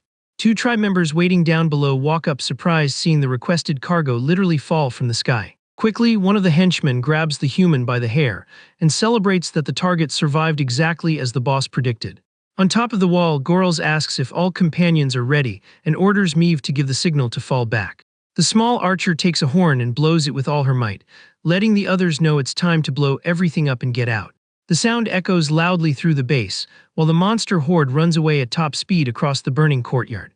Watching the enemy retreat, a guard officer orders all units to cease fire and fall back immediately to avoid more losses. At the top of the fortification, a panting soldier reports the invaders' sudden change in behavior. He throws his arms up in relief and yells for the troops to stop the counterattack, confirming the monsters are finally leaving. Dawn lights up the peaceful forest, marking the end of that intense and chaotic night in human territory. Far from the commotion, the isolated camp rests peacefully under the light of the new day. A plate with a nice piece of freshly roasted meat is offered in an unexpected gesture of care. The prisoner girl stares at the meal awkwardly, still wrapped in a blanket in the middle of the green camp. The old human hunter accompanying the tribe smiles kindly, assuring her the meat is perfectly aged and very tasty. Keeping quiet, the young woman just listens to the advice while processing everything that has been happening. Huddled on the ground near the fence, she hesitates to eat, and the old man reassures her there is no poison in it. He then sits calmly on the bank next to her, creating a safe environment to talk. In a very sincere tone, the hunter confesses he wanted to thank the young woman for her brave attitude earlier. Recalling the tough night, he admits that if it wasn't for her intervention, he would have lost his own life along with the other prisoners. The girl looks away and explains she acted like that because he was the only one to show empathy instead of just mocking others' suffering. Changing the subject, the old man looks at the young woman with curiosity and asks if she happens to also be part of the group of summoned ones. He clarifies this is the term used by locals to describe people brought from another time and place to that world. Taking a deep breath, she agrees that word fits perfectly with the bizarre situation she ended up in. The old man explains that usually these summoned people gain special abilities through rituals called quests, and asks if she received something similar. The young woman turns her face in surprise, confirming the existence of the system that has guided her from the start. A glowing screen appears discreetly behind her back, showing the first quest to hunt monsters. The blue panel details the simple objective of taking down a creature to awaken an innate ability in the new world. Nearby, two tribe members watch the humans chatting, finding that peaceful interaction quite funny. The archer joins them, calling everyone idiots and asking what else a couple would do if not talk. Outraged by the distraction, she warns intimidatingly that the whole pack is risking severe consequences. The hunter and the girl look back scared, noticing the ally arguing with the guards on the roof. The scene shifts to the inside of an isolated barn, where groans of pain echo muffled by the wooden walls. Tied up and kneeling in the center of the room, the ex-commander coughs miserably as he receives hostile treatment from the Green Master. A swift strike hits the prisoner's back hard, pulling another sharp scream of despair. Staring at the wounded human with total coldness, Gorls gives a direct order for him to start saying everything he knows. The leader stands over the defenseless traitor, demanding to know how he made it out of that cave alive in the past. Sweating and full of pain, Lee Sangjun mumbles he doesn't understand the question, stating he is still breathing simply because he didn't meet his end there. Bothered by the mockery, the MC decrees that was the wrong answer for the situation. Immediately, he unleashes a sequence of brutal strikes straight to the prisoner's face, punishing the human without any mercy. Unable to defend against the successive impacts, the ex-captain screams, begging the monster to stop acting so rough. Completely desperate, he throws his head back and yells he will say anything, wanting to know exactly what the invader wants to hear. Maintaining a blank and calculating stare, the Green Master accepts the submission and warns he will ask the same question again. Desperate from the torture, the human cries, stating it is crazy to ask someone who is alive how he is still breathing. The Green Master fires back immediately, guaranteeing he saw the man being executed in the public square by the warrior of the Holy Sword. Hearing that name makes the prisoner's eyes widen, totally shocked by the accusation of being punished by her. Pacing behind the ex-captain's back, the monster hears him swear he never even saw that woman's face. Grabbing the coward's face tightly, the MC demands an explanation for how he used the summoned ones as disposable servants. Increasing the pressure, the Green Leader throws it in the human's face that he also offered female prisoners to his superiors. The warrior details that the traitor fled west, but was caught by the warrior 4 months later and met his end. With his face still crushed, the human rants that this is a lie, as he never set foot in the west and has only been in the region for a little over a year. This unexpected revelation catches the Green Master entirely by surprise, breaking his threatening posture. He lets go of the human's face slowly, remaining in total silence to try and process the info. Staring at the floor in thought, the leader evaluates the situation and concludes the man's despair shows an undeniable sincerity. The MC also remembers the prisoner's rank is currently just a captain, feeling he missed some vital detail. A heavy realization hits the warrior's mind, leaving him completely perplexed by the absurd possibility. Taking a scared step back, he demands to know what day it is today, leaving the tied-up human totally confused by the question. In an extremely aggressive lunge, the big monster grabs the prisoner's clothes and yells, demanding to know the exact date, including the year. Spitting redness, the man replies with difficulty that they are on May 7th of the Imperial Year 86. The confirmation of that number hits the warrior hard, leaving him paralyzed and utterly shaken. He puts his hand over his face, very dazed, processing the unbelievable magnitude of that discovery. Needing space, the Green Master turns his back and starts walking, while the human yells, wanting to know where he is going. The ex-captain thrashes in the chair, demanding to be set free, claiming he already answered everything the monster wanted to know. Stopping his walk, the MC looks over his shoulder and coldly notes he almost forgot a small detail. Returning behind the prisoner, the Green Leader warns he made a vow a long time ago and never got the chance to fulfill it. An intense memory invades the warrior's mind, recalling the moment he swore to destroy that cowardly traitor if he ever saw him again. Without hesitating, the green hands grab the human's head very aggressively, catching him completely off guard. A sharp and lethal move neutralizes the prisoner instantly, putting an end to the negotiations in that barn for good. Looking at the defeated enemy, the master declares darkly that he finally honored the promise he had made in the past. Outside the rustic structure, the warrior's mind remains focused on the imperial year the human revealed before falling. Looking at his own hand, he realizes he returned exactly 5 years before the moment of his ultimate defeat.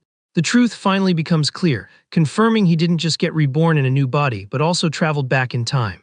Opening the wooden door, the clan leader steps out of the barn with firm steps and a new perspective on the world. Walking across the peaceful camp's grass, the Green Master approaches the young prisoner who is resting on the ground. Stopping right in front of her, he confirms the girl's identity and asks for a second to talk alone. The young woman gets up quickly and very clumsily, agreeing in a rush to listen to what the boss has to say. Nearby, the small archer spies on the interaction between the two over a wooden fence with deep suspicion. The wind blows softly through the tree leaves, marking a rare moment of calm in the forest. Now apart in the middle of the woods, the two walk side by side as the leader starts his important warning. He tells the human to pay close attention and asks directly if she still intends to follow him.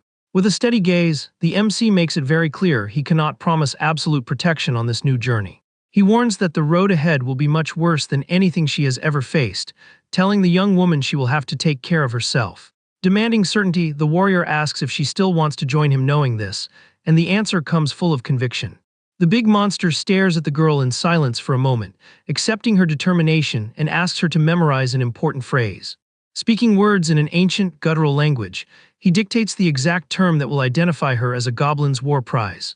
Confused by the weird dialect, the girl wrings her hands nervously and asks him to explain the exact meaning of that title. He clarifies that as long as she repeats that phrase, most monsters will keep their distance, but points out that surviving will still be her problem. The young woman pays close attention to the valuable advice, waiting as the leader raises his finger to state one more condition. Very calmly, he assures her she has total freedom to leave whenever she wants if she changes her mind. Relieved by the protection offered, the human lowers her gaze a little embarrassed and thanks him for the huge help. Gaining more confidence as they walk, she addresses her savior politely and asks if she can request a small favor. Sweating cold and full of apprehension, the young woman asks if there is any place she can take a bath to get clean. The green leader stays quiet for a second before yelling the name of his archer ally, who gets a huge scare from being caught spying. Pointing at the girl, the boss tells his subordinate that this human is now his property, ordering her to spread the news in the tribe. The sun shines on the rustic roofs of the cabins, showing the tranquility of the camp isolated from civilization. An improvised white fabric has been set up outdoors, keeping a lot of hot steam trapped inside. Waiting patiently near the tent, the Green Master keeps company with the old human hunter who lives with them. The old man scratches his head awkwardly and apologizes for the trouble, mentioning he keeps owing favors to the warrior even without wanting to. Maintaining a relaxed posture, the leader tells him not to worry about it, since the old debts have been fully paid. The Green Master also mentions the pack was going to take the traitor captain's body away anyway. The hunter lets out a little laugh, confessing he planned to use the dead guy as bait, noting the monster really harbored hatred for that guy. Getting a bit more serious, the old man highlights that absolutely no one in the region could stand the guards of that unit. The old man recalls the hard times when the corrupt captain acted with hostility, taking the peasants' resources by force. The hunter admits those human scumbags were the sole reason he was forced to become a bounty hunter in the shadows. Two tribe allies drag the commander's lifeless body through the dirt, while the old man ensures many will celebrate his downfall. The conversation is interrupted by the little archer, who arrives all excited holding a pile of neatly folded clothes. She asks where she should drop off the garments bought at the market for the new prisoner, surprising the old man with her unusual care. Inside, the girl relaxes in the hot tub while clumsily trying to repeat the protection phrase to her green ally. The archer tells her to lower her voice and stop screaming, letting her know the entire tribe already got the message. Walking alone through the woods, the MC lowers his head trying to organize the whirlwind of newly discovered thoughts. He silently reviews the facts, remembering he was defeated by the holy sword but got a new chance when time rewound. Satisfied as the pieces fall into place, the warrior deduces his past enemies are still alive and following their original paths. A strong surge of excitement takes over the Green Master, who clenches his fist, firmly feeling the weight of this new opportunity. He sighs in relief, absorbing the fact that the rules of the game have completely shifted in his favor and that many tragedies can be avoided. With his eyes shining with hope, he concludes his beloved from the past must still be alive somewhere in this world. The painful memory of trying to protect his partner in the middle of that old battlefield returns with a massive emotional impact. The memory of her gentle smile calling his former human name warms the monster's heart. Standing in the rain at the camp, the leader swears with all his soul that this time he won't let her suffer a tragic fate. With a fierce expression, the Green Master swears to destroy that entire world if necessary to protect her. Far from there, the forest's darkness reveals a macabre scene with a body hanging upside down from a tree. Just then, a soldier holding a torch walks through the woods and stumbles upon the tied-up figure. Getting closer reveals the totally lifeless and already decomposing face of the former guard captain. Watching from atop his horse, one of the riders asks in shock if that man is really Lee Sang-jun. The group's archer sighs heavily, questioning if the creatures really needed to hang the body like that. The blue-haired mage comments he heard rumors that the enemy wasn't just an ordinary little monster. Feeling the tense atmosphere, the bearded veteran admits he has a bad feeling, since they are dealing with something totally different now. The squad leader interrupts the conversation, ordering them to focus on recovering the deceased first to look for any tracks. Taking control of the situation, the imposing swordsman tells everyone to inspect their weapons and armor immediately. Full of determination, he decrees that today the squad will completely eradicate this green threat. The commander reinforces the group's motivation, angrily reminding them those monsters took down one of their companions. Time passes and the scene shifts to the human fortress, where the watchmen yell to open the massive gates. The soldiers on the wall announce with relief that the mercenary squad has finally returned from the mission. However, upon noticing the troops' heavy mood, one of the guards quickly deduces they found the captain lifeless.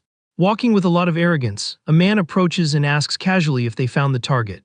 This is Sergeant Kim, the officer who was just appointed as the new security captain of the base. The veteran swordsman explains they arrived too late, and the coroner already identified the body on the way. Out of patience, the mercenary leader tosses a heavy bag of coins into the new officer's hands. He mentions they added an extra amount in the refund, since they haven't completely finished the job yet. Holding the money with a greedy smile, the sergeant decrees the mission ended the moment they found the body. In a mocking tone, he asks if the group really wants to cause a fuss, just to hunt down a half-dozen little monsters. The squad's archer gets deeply annoyed by the officer's lack of respect when talking to their leader. Waving his hand snobbishly, the new captain tells the mercenaries to stop making noise and leave. The veteran just listens to the provocations in total silence, weighing the bag of money in his own hand. Casting a very sharp side glance, the leader gauges the human officer's pathetic attitude. Shaking the coins calmly, the old warrior turns his back and ignores the arrogant. Already away from the base, the squad members ride down the road praising their leader's patience. But the young archer grumbles in disbelief, stating she gets angrier and angrier just thinking about that humiliation. The group's mage concludes the local guards see them just as merchants, forgetting they are dangerous mercenaries. The mage questions the leader again, wanting to confirm if the officer really had given an extra payment. Annoyed, the archer complains about the captain's snobbish attitude over a miserable handful of coins. Keeping his calm, the veteran explains the situation is too suspicious for them to just go back empty-handed. The blue-haired guy teases his female companion, asking if she still hasn't figured out how their master operates.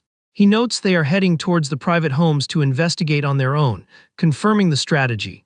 The leader reveals that, according to the coroner's analysis, the former captain was severely tortured before meeting his end. He details the severe injuries, emphasizing that ordinary monsters don't attack in such a calculating and brutal way. The veteran's conclusion is clear and direct, pointing out they are facing a never-before-seen creature or there is someone controlling the pack from the shadows. To move forward with the investigation, the master suggests they look for a nearby inn to hear the local rumors. The girl loses her patience and yells at the leader, reminding him he had promised to stop drinking. Night falls and the scene cuts to the rustic interior of the monster camp in the middle of the forest. The Green Master leads the young human woman to a stone room, letting her know she will be temporarily settled there. Totally amazed by the structure, the girl asks if the tribe lives like humans, but he ironically denies it. The warrior explains he adapted the environment as much as he could to ensure she'd be comfortable during her stay. Very moved by her savior's care, the young woman blushes and thanks him shyly for all the help. Pointing to the corner, he instructs her to sleep there and eat whatever the pack members bring later. The girl sits on the soft bed, feeling a huge relief to finally have a safe place to rest. Watching the human in silence, the warrior reflects on how she must be dealing with all this change. He turns his back and mutters that this hideout is the most protected place for her right now. Seeing that the young woman fell asleep quickly, the leader gives a smirk, noticing she already feels at home. The human breathes calmly and deeply, fully covered and protected from the dangers of the outside world. With his duty done, the warrior closes the room's door and resumes his serious posture as clan master. Standing in front of a wooden table with a map, he decides it's the ideal moment to organize the situation. With a swift hand gesture, the MC summons the glowing system interface right in front of him. The panel displays his updated info, confirming his level 6 and new status as Pack Master. He marvels at how convenient it is to open that window freely, since humans had a daily limit. Analyzing the available options, the warrior focuses all his attention on planning his next steps for evolution. The system shows a 100 days survival quest, offering gold coins and access to a secret shop. Right below, the screen shows his progress towards his next species evolution, suggesting classes like assassin or blacksmith. The green leader gets thoughtful, wondering if the shaman and archer classes follow the same logic as his tribe mates. The master recalls he spent his entire life fighting with swords, which makes it impossible to pursue a ranged attack path now. Stabbing a dagger hard into the table, he decrees the warrior class is the only option to put an end to those jerks. The image of the already defeated captain crosses his mind, reinforcing that the final target of this revenge will be the holy sword. Full of hatred, he swears that even if his beloved is alive, he will make every single one of them pay dearly for the sins they committed. The silence is broken when the small archer barges into the room yelling, announcing she brought great news. Caught off guard by the scandalous entrance, the green leader asks what she means by all that commotion. All excited, the girl points outside the room, stating the big event is right over. But the warrior squints, quickly realizing there is something very wrong with his companion's attitude. Concerned about the suspicious situation, he calls the young woman's name and asks gently what happened. Unable to hold back her emotions, the archer breaks down into deep tears and accuses the master of being a huge liar. Turning her back crying, she yells that she hates her beloved and threatens to leave the camp that very instant. Totally confused, the warrior grabs his ally's arm, asking her to wait and tell him what the news was first. Pointing furiously to the next room, the girl demands to know why the war prize is sleeping in his bed. Pressing the boss against the wall, she asks completely desperately if the two have already made it in secret.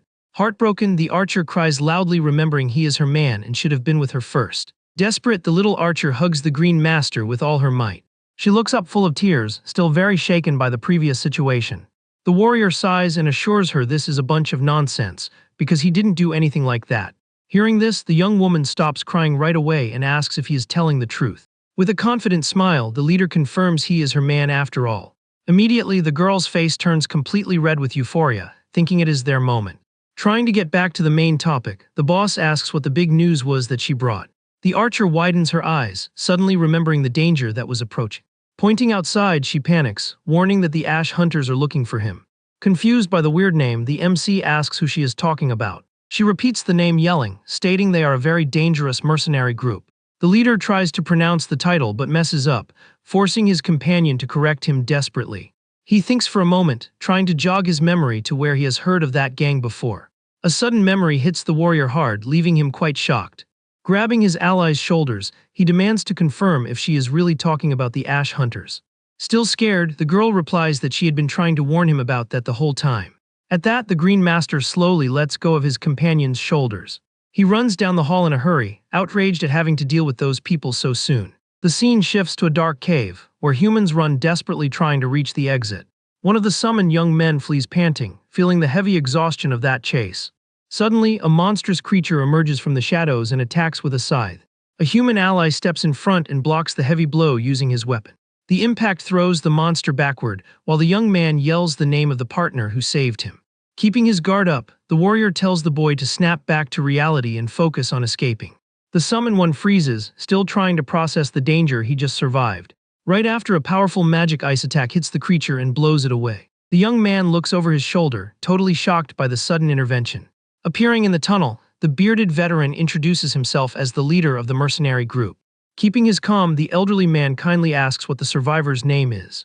Sitting on the dirty floor, the young man takes a deep breath and thanks him from the bottom of his heart for being saved. Catching his breath, he finally introduces himself as Kim Taesung. Back at the green base, the leader runs up the stairs while the archer tries to keep up with him. He mutters under his breath, admitting he expected to draw attention, but never imagined attracting those mercenaries. Stopping suddenly, he asks where the human group was last seen, making the girl nervous. Meanwhile, the veteran squad arrives imposingly at the entrance of a hideout in the forest. Looking at an enemy flag, one of the members criticizes the scumbags who take advantage of the summoned ones. The swordsman leader seriously evaluates the place and confirms if everyone remembers the mission objective. The group's archer repeats they must clear the hideout, rescue civilians, and investigate the goblin leader. Satisfied with the answer, the veteran draws his weapons and declares the start of the operation. Near the cave, a gang of cruel humans rests around a makeshift campfire. Hearing footsteps in the water, the bandits turn their faces surprised by the arrival of the mercenary team. One of the henchmen gets up annoyed and yells, asking who those bold intruders are. Maintaining great politeness, the elderly master asks them to hand over the hostages cooperatively. But the criminals get infuriated by the audacity, totally rejecting the peaceful proposal. One of them aggressively raises an axe and orders everyone to attack the invaders. The horde of henchmen charges furiously, yelling and holding their weapons menacingly. The veteran sighs heavily, noticing there really wouldn't be any negotiation there. A bald bandit runs ahead, guaranteeing the mercenaries picked the wrong place to invade. In the blink of an eye, the swordsman swings his blade and lands a severe blow on the enemy's arm. The struck henchman lets out a deafening scream, feeling the immense pain of the sudden wound. Giving no chance to defend, the master pushes through the crowd, delivering precise and lethal strikes. Moving with extreme agility, the human leader takes down several opponents in a single charge. Desperate about the old man's strength, the survivors yell, demanding their archers shoot him. However, before they could fire, the gang shooters are hit by pinpoint arrows. The squad's female shooter lowers her bow with a mocking smile, calling the bandits idiots. Panic overtakes the criminals, who start yelling, demanding their mage's presence immediately. Ignoring the chaos, the veteran continues his relentless charge, cutting down anyone who crosses his path. The precision of the cuts is so absolute that he finishes off another opponent cleanly and quickly.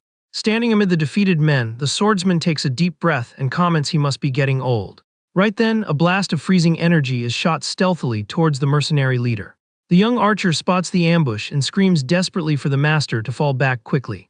The magic hits the ground violently, creating an ice explosion exactly where he was standing. The impact kicks up a cloud of freezing smoke, shattering the stone floor with the thermal shock. The squad regroups around the leader, while an arrogant voice asks who on earth they think they are. The veteran stares at the smoke with a serious expression, getting ready for the real challenge. Clearing the mist, the enemy mage appears floating in the air, surrounded by a strong, freezing wind. Full of arrogance, he accuses the mercenaries of losing their minds for meddling in his business. The sorcerer maintains his superior posture, levitating over the completely destroyed battlefield. The squad's young mage adjusts his glasses and fires back at the threat, claiming the enemy is the one who lost his head. With a cold look, the young man analyzes his opponent's magical aura. He laments that someone with the rare talent of a mage chose to ally with criminal scum. Hiding no disgust, the young man insults the sorcerer, calling him a pathetic piece of trash. Hearing that insult makes the enemy mage flash a bizarre and extremely sadistic smile. Totally enraged, the sorcerer yells that the kid asked for it and decrees his end right there. Readying his attack, the villain conjures a massive ice spear ready to pierce the intruders. The blue-haired young mage displays immense confidence in the middle of the battlefield. Surprised, the bald sorcerer doesn't understand why his own magic simply failed. T-Sung manipulates the enemy's freezing energy, mockingly asking if that was the spell he was trying to use. Completely terrified, the villain backs away, accusing the kid of being an anti-mage and demanding to know how he stole the attack. Pointing his finger, the boy corrects his opponent and reveals his true class is a spell thief. With a snap of his fingers, he fires the ice spear and hits the criminal head-on, securing the victory. The impact blows the dark mage away, neutralizing the threat instantly and definitively. Satisfied with his own performance, the young man calmly blows on his fingers after the precise attack. Meanwhile, the bearded veteran approaches the team, confirming the area is already completely secure. Annoyed by her colleague's attitude, the small archer curses T-Sung and calls him an idiot. She complains loudly that he should have captured the enemy alive so they could interrogate him, instead of taking him out like that. Keeping the group calm, the elderly leader asks them to stop arguing and just focus on the hostage's safety now. Following the order immediately, the youngsters agree and follow the master across the rocky terrain. During the walk, the swordsman whispers, asking for caution upon hearing signs of people just ahead. Watching everything hidden by the forest shadows, Gorls evaluates the human's posture and acknowledges they are genuinely good people. Suddenly, a loud system beep startles the green leader in his hiding spot. A glowing window pops up, warning about the appearance of very powerful enemies within a close radius. The panel displays the exact profiles of the mercenary group that just arrived in the region. The generated quest demands the clan eliminate those targets as fast as possible. Reading the objective, the green warrior curses his own luck, feeling the weight of that terrible coincidence. He stays quiet for a brief moment, weighing his available options. Overcome by hesitation, the master narrows his gaze as he makes a tough decision. Wasting no more time, he reaches out and interacts directly with the floating interface. A red warning alerts him that abandoning that quest will cause a severe drop in the clan's reputation. Even knowing the harsh punishments, Gorls confirms he is quitting and accepts dealing with the consequences. Several notifications start beeping non-stop, showing the loss of experience and quest blocks, making the warrior beg the system to shut up. Reflecting on his action, he justifies that those humans were the only ones who saved him in the past, without asking for absolutely anything in return. Feeling a debt of gratitude, the leader promises to avoid any clash with the squad at all costs.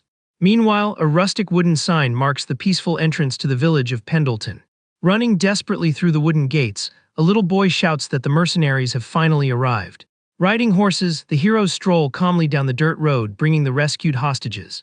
The village locals applaud emotionally, praising the group for finishing the job successfully. Entire families run crying to hug their relatives who returned safe and sound. Watching these warm reunions, the veteran feels a great sense of relief for a job well done. The village chief approaches with his head bowed, showing deep respect and gratitude for the rescue. Moved, the old man explains the local guard only charges absurd taxes and never lifts a finger to protect them from dangers. Holding out a heavy bag, he hands over the promised reward and apologizes for not being able to offer a larger amount. The master swordsman takes the coins humbly, assuring him that this is more than enough for the team. Taking advantage of the chat, the leader casually asks if the chief heard rumors about a goblin operating in those areas. Surprised by the interest in such a weak creature, the old man listens to the mercenary's request to share any useful info. Far away from there, Heian carefully peeks around the corners of a stone warehouse inside the green camp. She walks slowly, exploring the rustic environment with lots of curiosity. The young human moves through the space, trying to understand how the tribe organizes their belongings in there. A sudden noise catches her attention, making her turn her face in a scare. Right then, a small monster girl appears out of nowhere, happily yelling for her mom. Running clumsily, the little creature drops several purple fruits on the stone floor. The human girl crouches down calmly and starts picking up the scattered food. Standing nearby, the little monster watches the scene quietly and totally shy. Reaching out her hands, Heian offers the fruit back and asks if the little one wants some. Accepting the gift, the child takes the food and turns to leave, all happy. She holds the fruit very tight, loving the treat she just got. On a loving impulse, the goblin jumps and hugs the young woman's legs, pulling a little squeak of surprise from her. The little girl stares at the human with big bright eyes, showing absolute trust. Melted by the cute attitude, the girl pats the child's head, calling her a good girl. The adorable mood is suddenly broken when a metallic sound echoes in the human's mind. A system screen pops up right in front of her, offering a tutorial quest to take down a monster in exchange for a unique skill. A sharp sword rests dangerously on the wall right beside her, testing the young woman's morals. Rejecting violence, she turns her back to the weapon and hugs her knees, determined not to hurt anyone from that tribe. The starry night blankets the serene forest, where the mercenary camp has been set up. Skewers of juicy meat roast slowly near the warm fire, ensuring the team's dinner. Near the campfire, the archer announces the food is ready, but the leader lets the young ones eat first. Noticing the master's distraction, she asks what has been troubling his thoughts so much since early on. Touching his own beard, the veteran confesses there is something very weird regarding the target they are hunting. He explains that all the destruction caused by the creature focused only on summoned and heavily armed humans. Completing his reasoning, the old man highlights the monster had the intelligence to eliminate targets that wouldn't cause any resentment among the locals. Hearing this analysis leaves T-Sung stunned, unable to believe one of those creatures got so smart.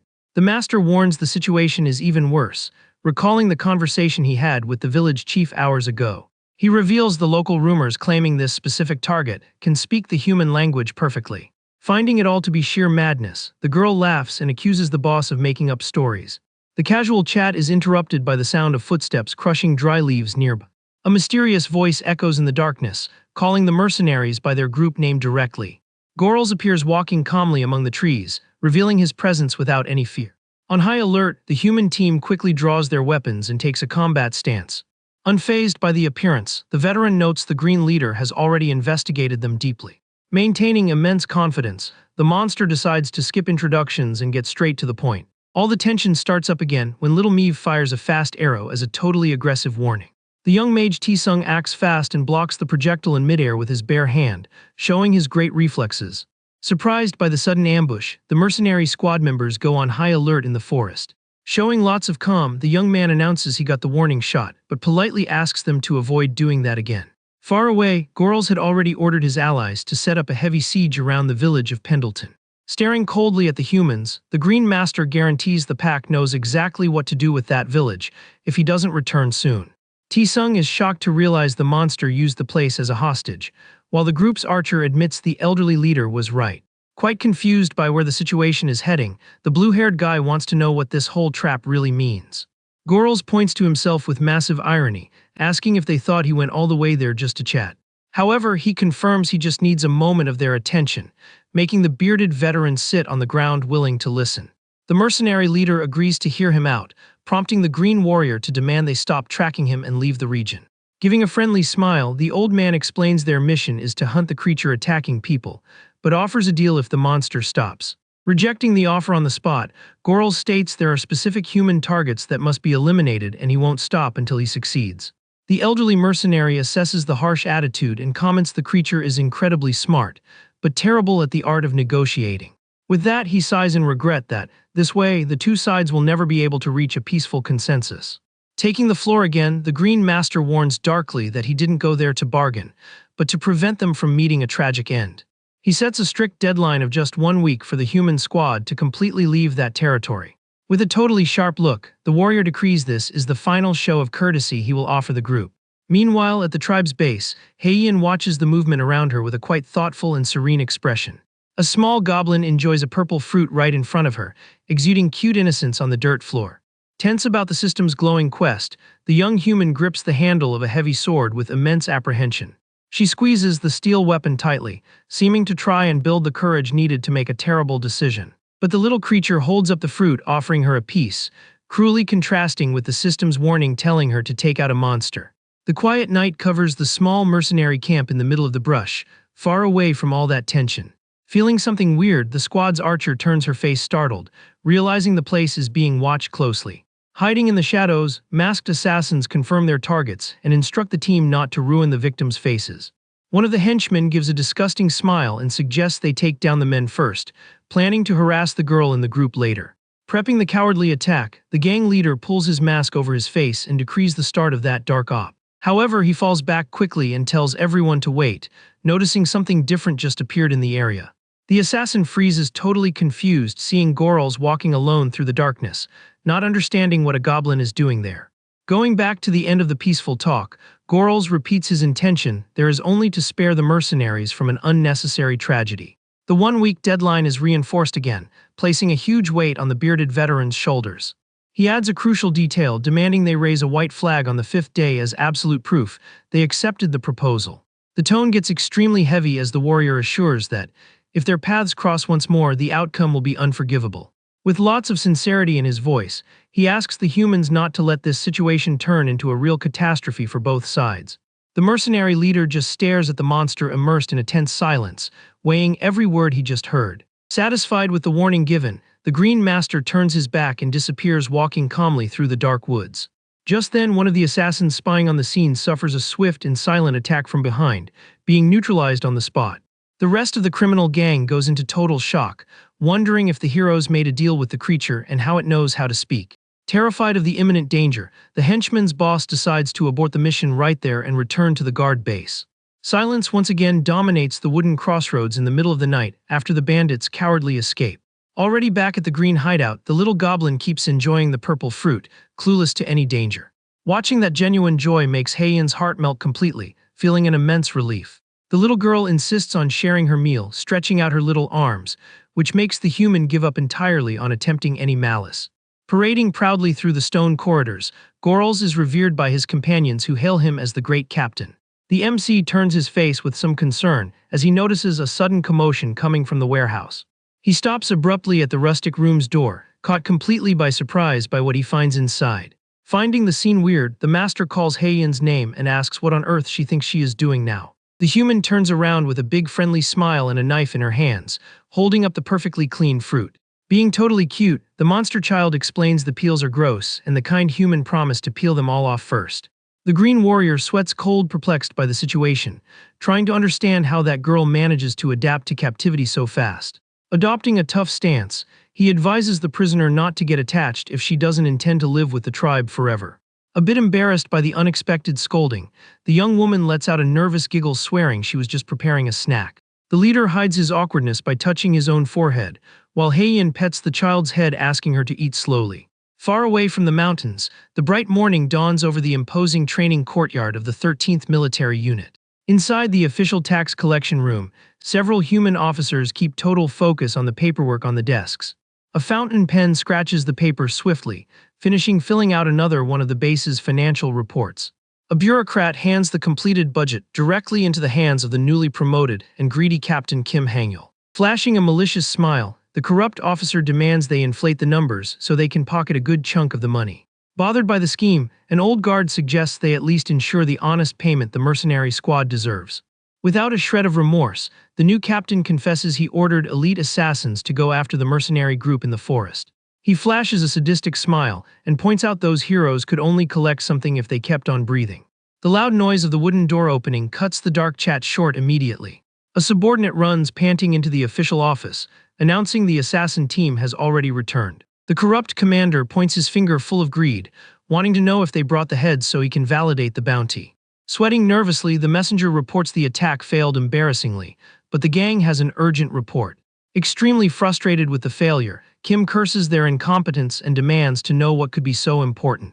4 days fly by and the orange sunset lights up the lonely wooden crossroads in the dominated territory. Sitting at the camp, the Green leader reflects he hasn't heard from the mercenaries and wonders if they accepted the peace treaty. Determined to clear his doubt, he concludes he should check if the white flag was placed in the spot they agreed on. By his side, the little monster calls Heian Big Sister in the human language, leaving the young woman extremely excited.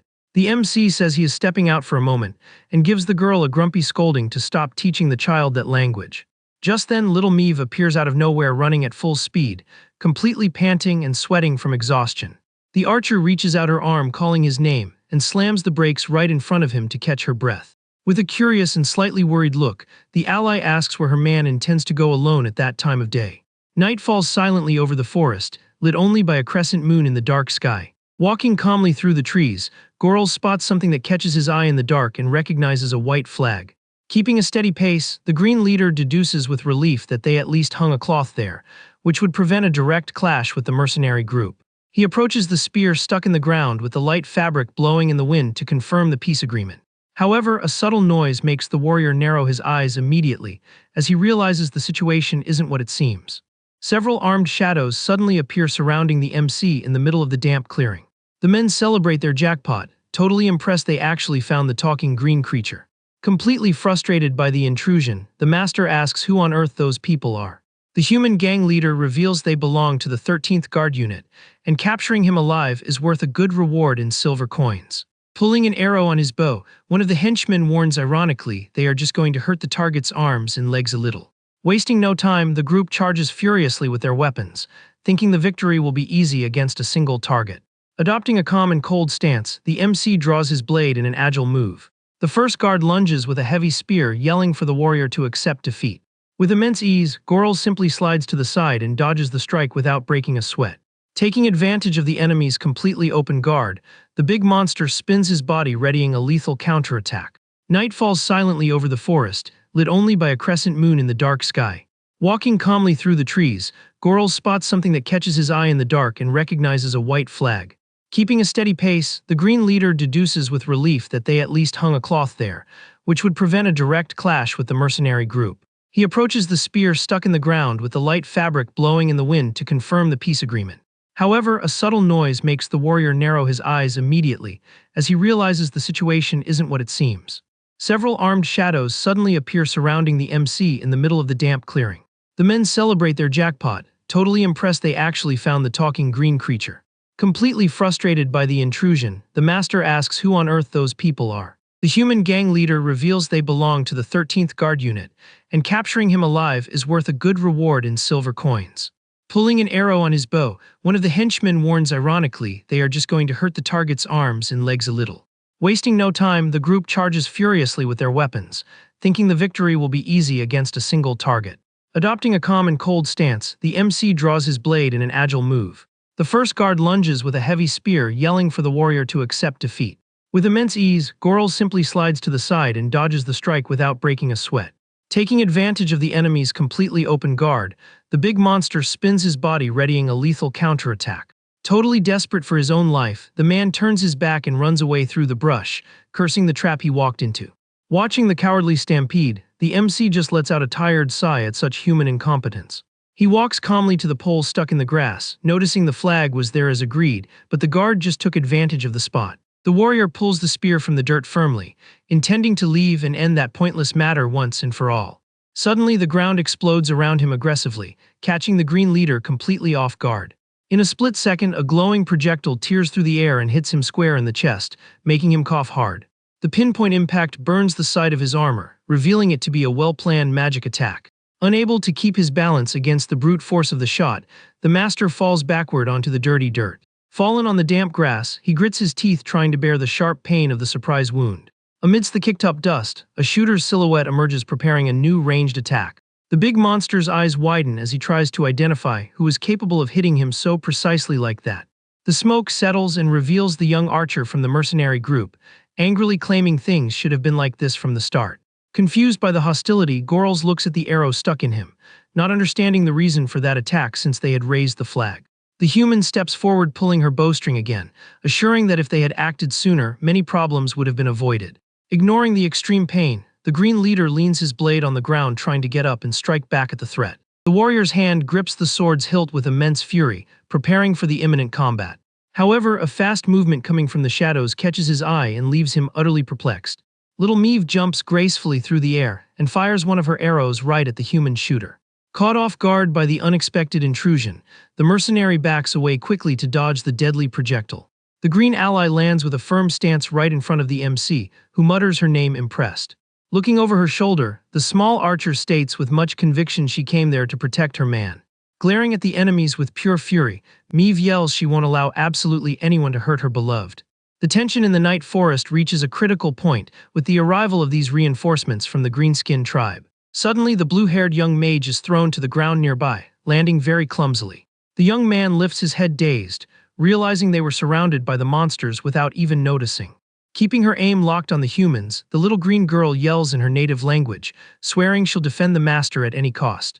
The mercenary analyzes her opponent's aggressiveness with a harsh look, understanding the clear threat even without speaking her language.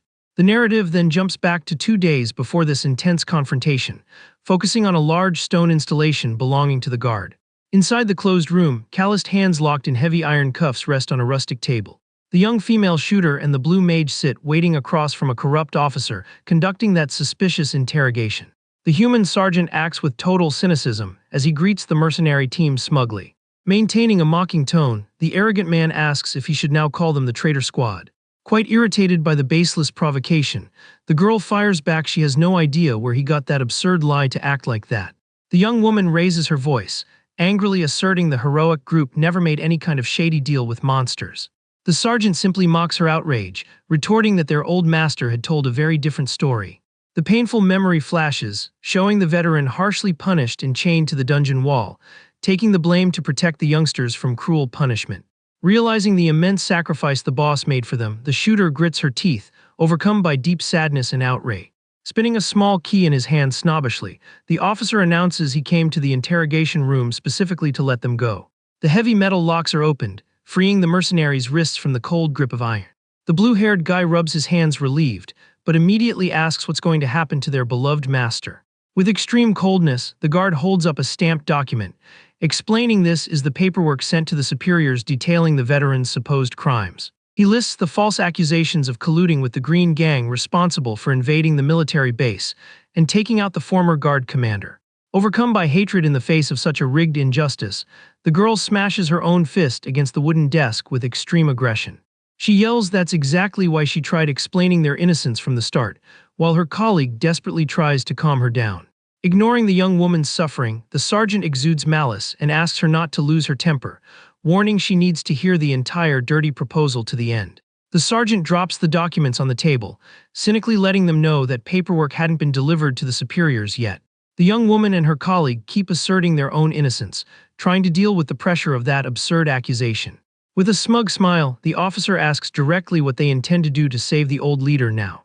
Keeping up the mockery, he points out they are missing clear evidence to be able to turn the situation in the mercenaries' favor. The man demands conclusive proof that the heroic group really didn't make any dark deal with the monsters. Full of malice, the guard suggests that bringing that green creature's head would be enough to solve the problem. The shooter weighs the proposal and asks if the old man would be freed if they managed to pull off this hunt. Confirming the offer, the sergeant provocatively warns he isn't going to give them much time to try. Back in the present in the forest, the mercenary pulls her bowstring asking if the little green girl is just the monster's girlfriend. Totally consumed by anger, she fires a flaming attack swearing to deal with the opposing leader first. Little Meave moves quickly, feeling the intense heat of the projectile pass right by her. Taking advantage of the dodge, the green ally jumps with extreme agility and fires a rapid sequence of arrows toward her opponent. The mercenary steps back, hurriedly blocking the offensive, noting the girl's attack speed is far superior. Pinned against tree bark, the human breathes heavily, trying to handle the pace of that clash. The blue mage notices the danger and yells for his companion to be careful, warning the green warrior is not alone. Overflowing with confidence, the little monster tells her master not to worry about that minor clash. The young man's eyes widen as he hears a horn echoing in the distance, realizing the girl had already called for backup beforehand. Right then, a tribe member appears, raising his weapon and screaming the clan's name with all his determination. The green horde charges furiously through the dense woods, chanting for the great captain as they rush to encircle them. The monster army surrounds the area quickly, turning the tables and putting crushing pressure on that ambush. Hiding, the human curses the plot twist, asking if they want to settle this right there. Suddenly, small magic spheres start forming in the air very close to where the mercenary was trying to take cover. The dark orbs shoot towards the young woman's position, forcing her to abandon her hiding spot immediately. In a quick survival reflex, she ducks to avoid a direct hit from that surprise offensive. At that moment, one of the hooded guys jumps from the shadows with his blade drawn, descending toward the girl. Several members of the human assassin group emerge from the trees, engaging in open combat against the monsters.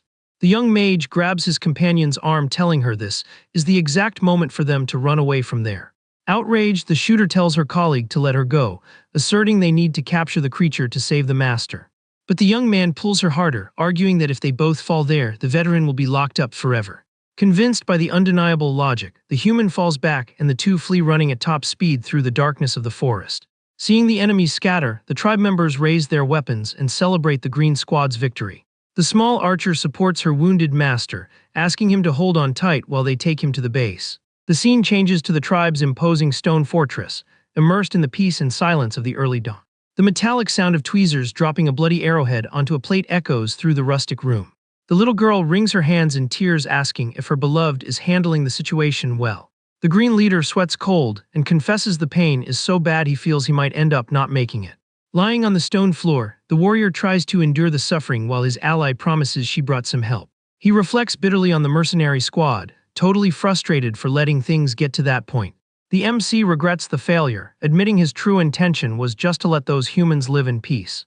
Just then, the little one comes closer, offering a bottle, calling the drink a special elixir made by the old shaman. The warrior eyes the amber liquid suspiciously and instantly realizes it just looks like straight whiskey. Ignoring the detail, he drinks it all at once, hoping the substance helps soothe the damage. The drink burns going down and he ends up spitting some out, coughing hard from the taste of that rustic liquid. The archer lets out a nervous giggle, confessing she couldn't find the right flask and stored the medicine in the liquor bottle. Understanding the weird mix-up, the master downed the rest of the remedy aggressively, swearing he will smash whoever is responsible for that. The small monster girl encourages the warrior to push through the process, visibly anxious for her beloved's recovery. A distant memory crosses the leader's mind, recalling a time in the past when humans cared for a companion. In that tough time, the old mercenary master refused any payment and just asked that the kindness be passed on. The young man helped on that occasion thanked him deeply, swearing never to forget the great deed he received. With a sincere smile, the veteran justified that everyone should support each other in extreme survival situations. Back to reality in the stone room, the green warrior inhales sharply and opens his eyes wide suddenly. The girl notices he is awake and asks all happily if the boss finally managed to regain his senses. He touches the bandages on his stomach area, acknowledging the elder's strange potion actually did a great job. The master sits up slowly and pulls his companion close, adopting a protective posture after the whole scare. In a gesture of affection and gratitude, he pulls the little one in and assures her he will take very good care of her too. Not quite understanding the change in mood, she calls his name, a bit confused by that highly serene attitude. The MC gently strokes his ally's hair, creating an essential moment of connection between them. The archer's face turns completely red, stuttering and asking the reason for all that sudden attention. The warrior just pulls the girl closer in a gentle move, ending the young woman's lovesick doubts. Things heat up in the hideout as the heavy leather clothes begin to be gently removed. The little monster breathes heavily, completely melting into the intimacy she had been waiting for with the great warrior. The Green Master guides her firmly as the young woman whispers his name, feeling the emotion of that moment. The garments slip off and fall onto the rustic floor of the base, permanently sealing the bond built between the two companions. Lying with her eyes locked on her partner, the ally focuses on her beloved, feeling the significance of that solitary dawn. The leader flashes an understanding smile, letting her know he will be very careful since it's her first experience. The archer looks into his eyes, creating a deep connection, ready to give herself completely to her own feelings. He takes charge of their union, showing the immense affection he holds for the warrior who is always by his side. The young woman clings to the physical contact intensely, making it clear how much that affection meant to her life. Keeping all his attention on his partner, the warrior shows a level of care that perfectly masks his ruthless nature. With her cheeks bright red from shyness, she stretches her arms out asking him to wrap her in a hug. The two embrace tightly, solidifying the couple's bond on that quiet night hidden from their enemies. However, the master's face hardens instantly as he remembers he still has ruthless promises to keep out there. The scene transitions quickly to the sun shining bright over the mountains, marking the arrival of a new morning. Lost in the dense woods, a panting, hooded man runs scared, cursing his own luck as he realizes he is completely isolated. Before he can figure out an escape route, he is surprised and taken down by a green watchman who criticizes the invaders' cowardice. The assassin runs desperately, realizing with hatred that Captain Kim Hangul gave totally fake intel. He concludes indignantly that this was far from a simple hunt. The escape is cut short abruptly when the invader suffers a severe, surprise blow to the head, letting out a cry of pain. From the violent impact, the young man falls backward onto the grass and grunts, feeling the intense pain of the injury. Still dazed on the dirty ground, the human opens his eyes wide and holds his breath, getting a huge scare from the scene. At that point, the tribe's watchmen stare at the defeated human, remembering that the great Captain Gorals had already warned about a fugitive from the night attack. Resting a weapon right next to the scared prisoner's face, one of the guards confirms this must be the sought-after target and tells them to tie the guy up. Keeping a hostile stance over the subdued criminal, the little monster decrees they will take the package straight to the master to handle the situation.